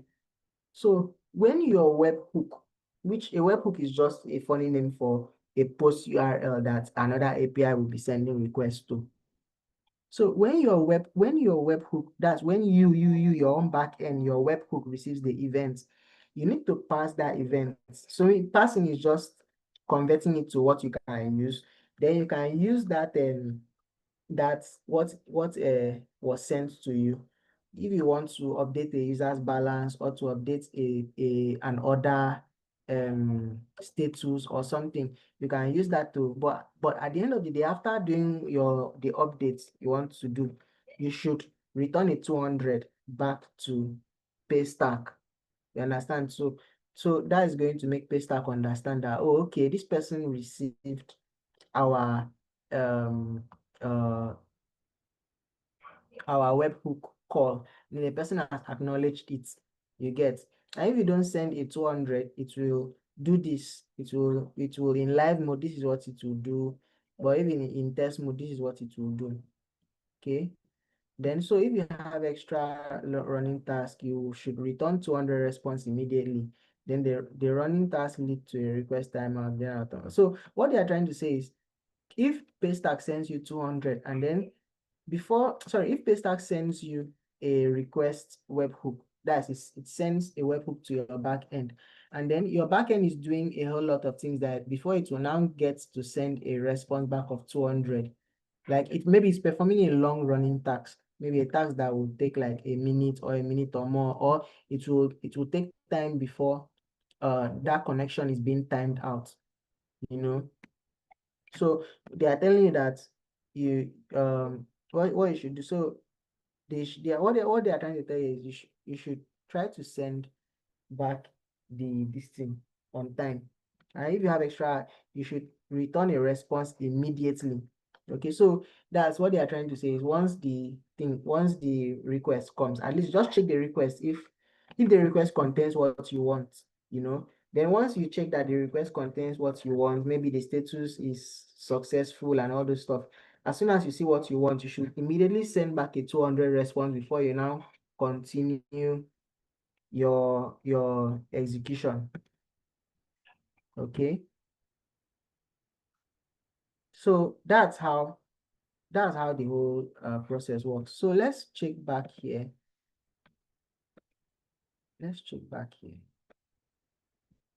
Funny enough, let me refresh this because sometimes it happens that it deploys, but it might not show that it has deployed.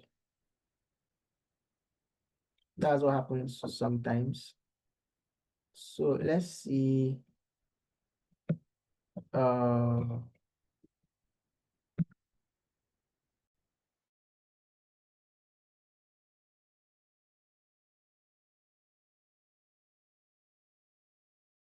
So yeah, that's how that works. And this is still deploying. Wow. What's really going on? This is not supposed to take this much time to deploy. Okay, Abdulatif, you can type what you want to say on the chat. You can type it rather. Okay. So this is actually strange. Why is it taking this long? It's not supposed to take this long no matter what.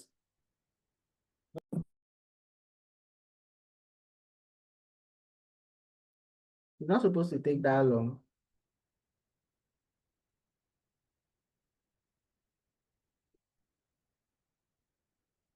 No, so this is the thing.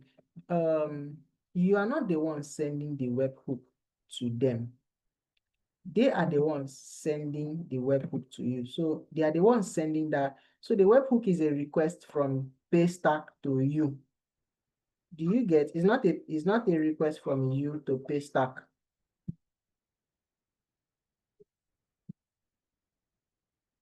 Do you understand?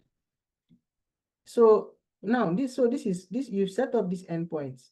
Remember that you set up this PayStack, then inside PayStack you have a webhook, and then the webhook accepts. So this you can actually query this webhook by yourself, but what is the need query? You can query it by yourself, but no, you are going to be registering this on. That's why if you check, when I logged into PayStack and I logged into that place, I got the key. I registered this webhook the webhook URL so that PayStack can then send a request to that webhook URL anytime it's ready to tell us what is going on with our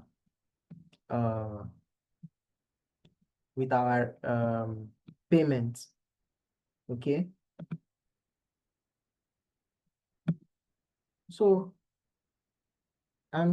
this is quite strange. Honestly, this is quite strange as to why this is taking this long to deploy. It's quite strange, and it's not supposed to be this way.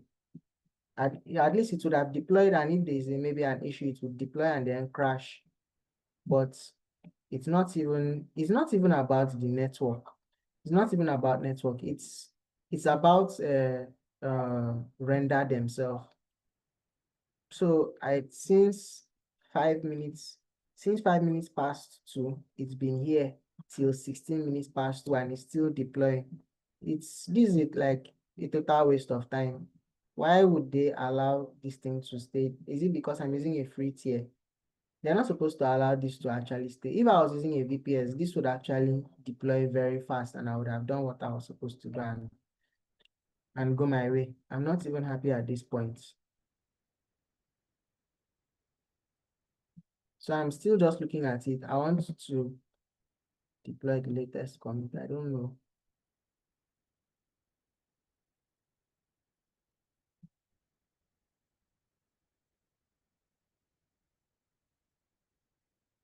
So anyways, so rather than keep you guys waiting for God knows when their server is going to deploy, I think we can stop our class here, and then in the next class, I'm going to make that request and then show you what the response would be, and then how it works and everything. I would make that request. So uh, I just triggered another deploy, but I don't know if that one is going to take us till like 5 o'clock. So apart from that, okay, so Damian, you can type your question on Postman. Just type your question on Postman and I'll answer it.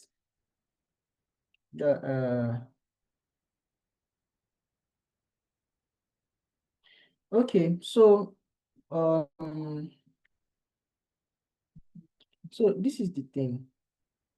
After you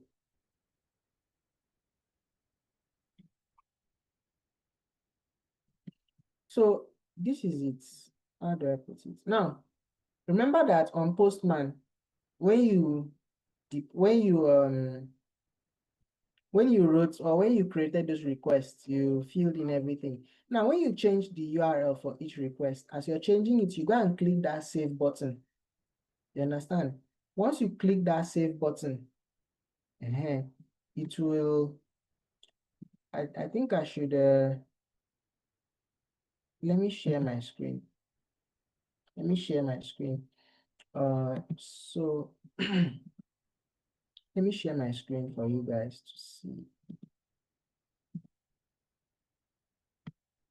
So let's take for instance, this was your postman before. You understand? Like this was your postman before, and I said that when you deploy, you should change this localhost 5000 to the render localhost. So maybe this is https:/render.com /this or whatever, right? /alt/register. Now, after doing this thing, after making this update, make sure you click save. Once you click save, right? If I'm going to view your postman, I will see the updates. Now, apart from just when you change this URL, anything you change here, whether I change the body or you change settings or you change the authorization, after making those changes, make sure you click save before you now go to the next request. Then when you modify that request, you click save.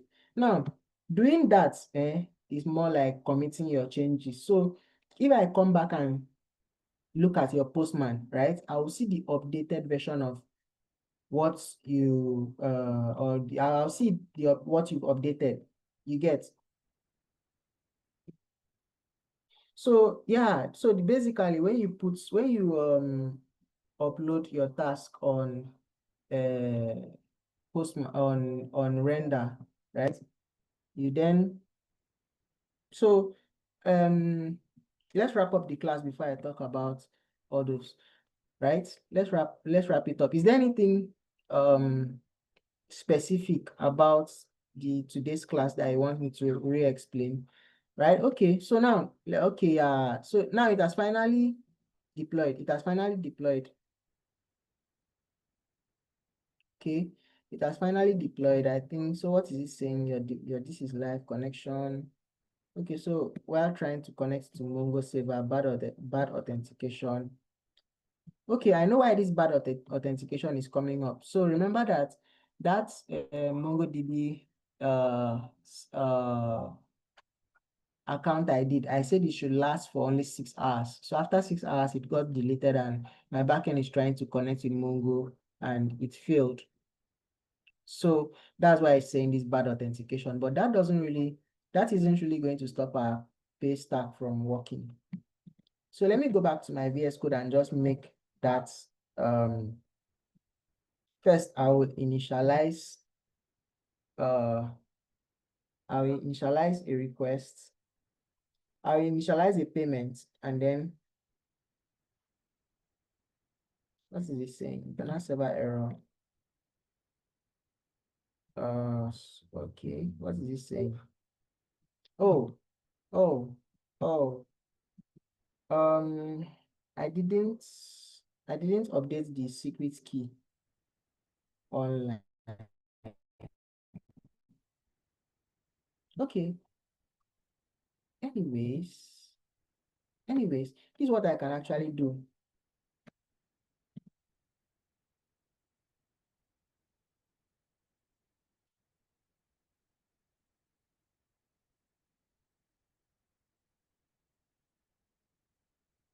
I can actually send that request offline and then do the payment online and it should work. Let's see. That should work. So I made the request offline, that's on localhost. Then let me try to make that payment.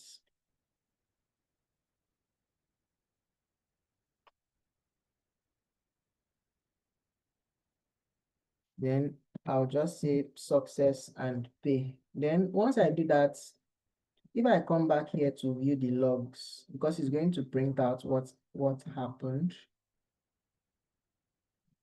So let's see.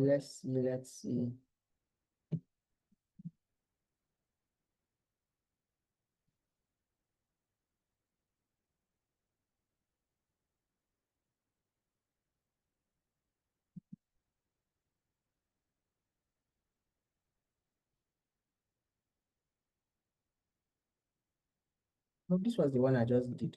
Okay.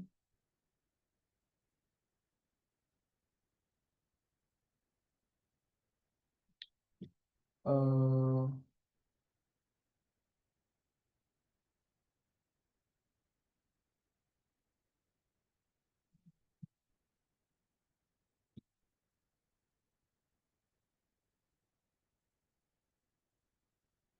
let me make that request again.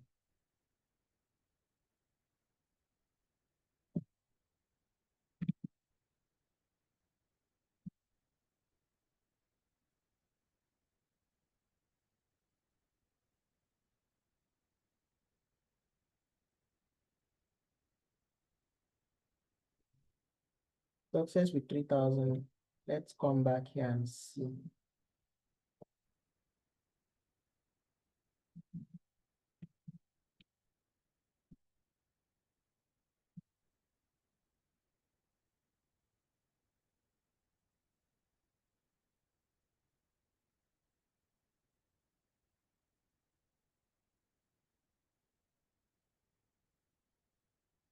Ah, man, why it's so okay. Let me do this.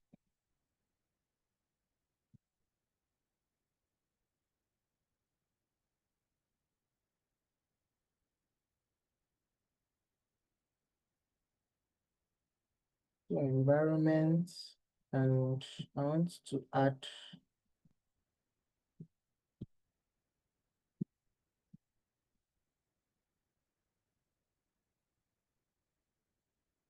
Is this saving and rebuilding that I'm always afraid of?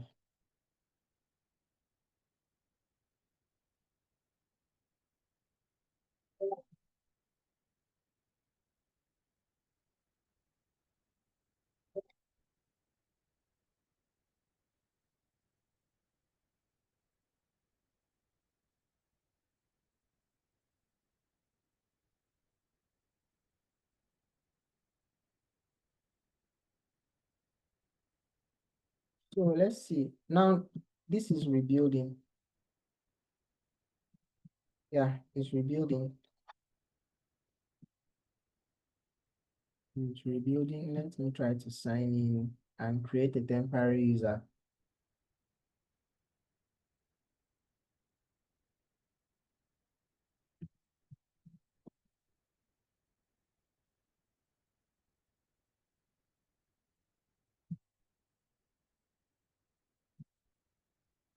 So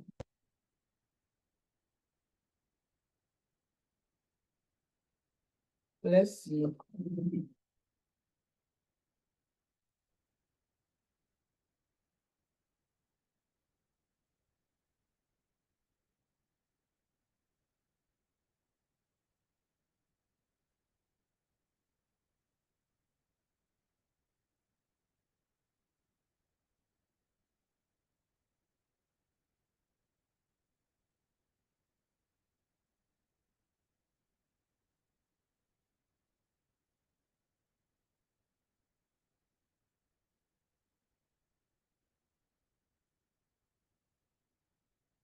While that is signing in, let me come back here. I'm signed out.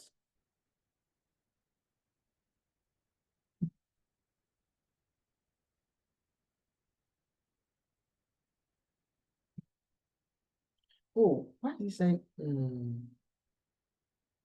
Okay.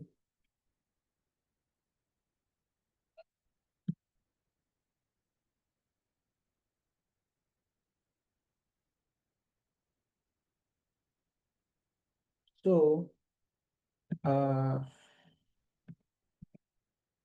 want to try one more time. I want to try one more time.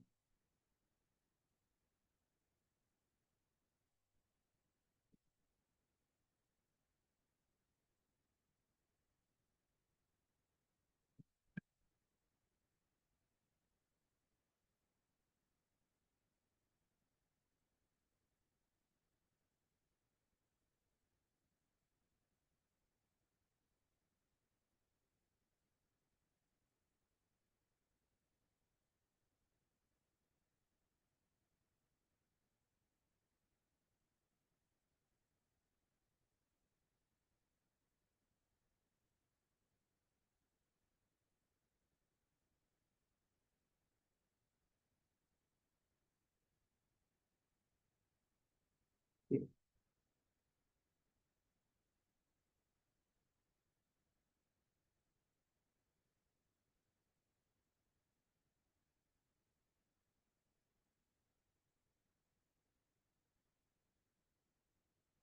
So let me come back to these logs. Atlas error.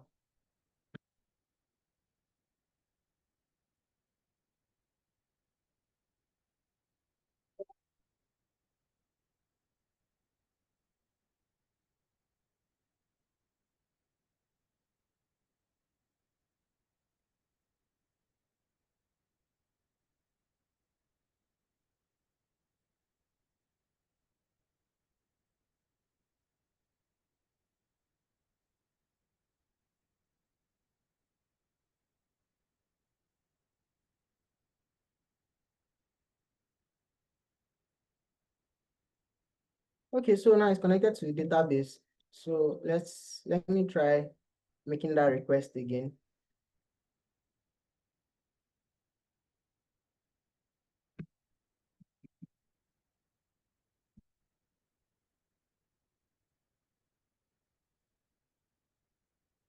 So I'll make that request. I believe you guys are seeing the log, right?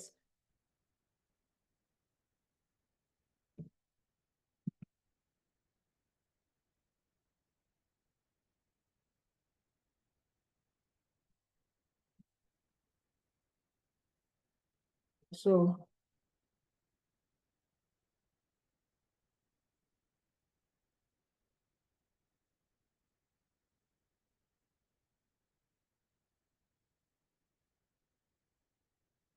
wow, what is going on at this point?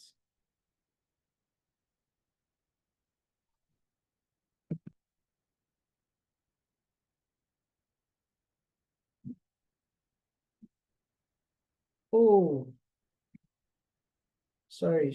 I was using the wrong URL.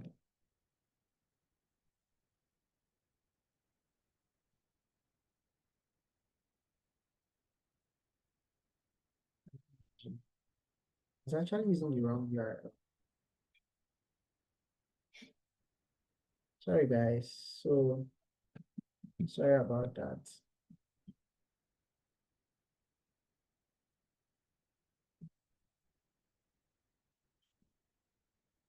So let's see. I'm just making that request again. And I've gotten a URL, and then let me try to pay. How?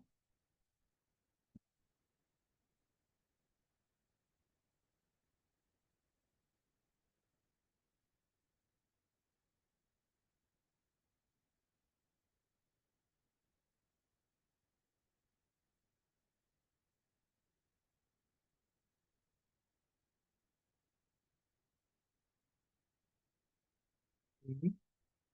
That payment has gone through, and so I'm wondering why it's wow. So I'm wondering why it's not actually printing. It's actually supposed to print out something here on the logs, but it's not printing out anything on the logs.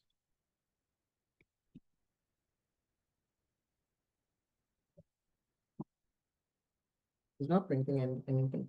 Okay, so let's say in our next class, we are going to continue from here. We are going to see why it didn't print out any logs, because at this point, I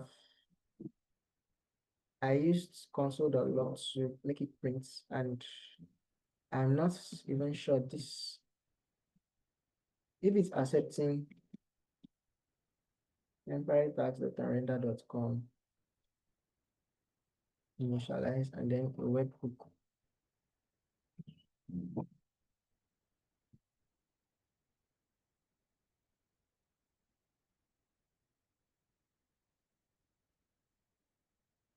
/PayStack /webhook. Let me confirm that from PayStack /PayStack /webhook for temporary test webhook temporary text.render.com.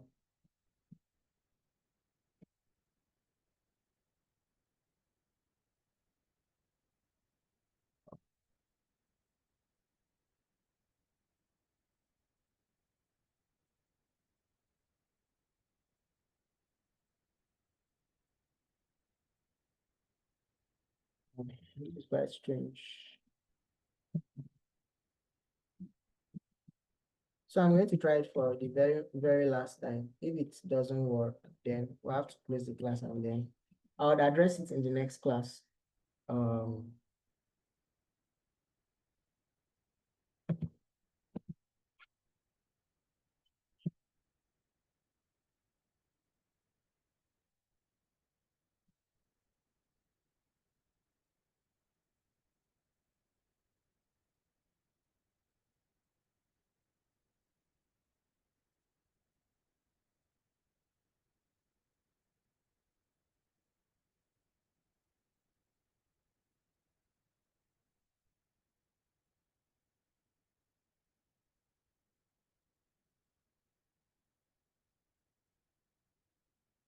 okay, so for some reasons, I don't know why it's not logging out. I don't know if that's prevented, but then yeah, I think let's call it a day in today's class, and then in the next class, I'm going to address why it's not printing out, and then see possible solutions on what to do to make it print out. Thank you for coming out to today's class, and I'll see you in the next one. Bye.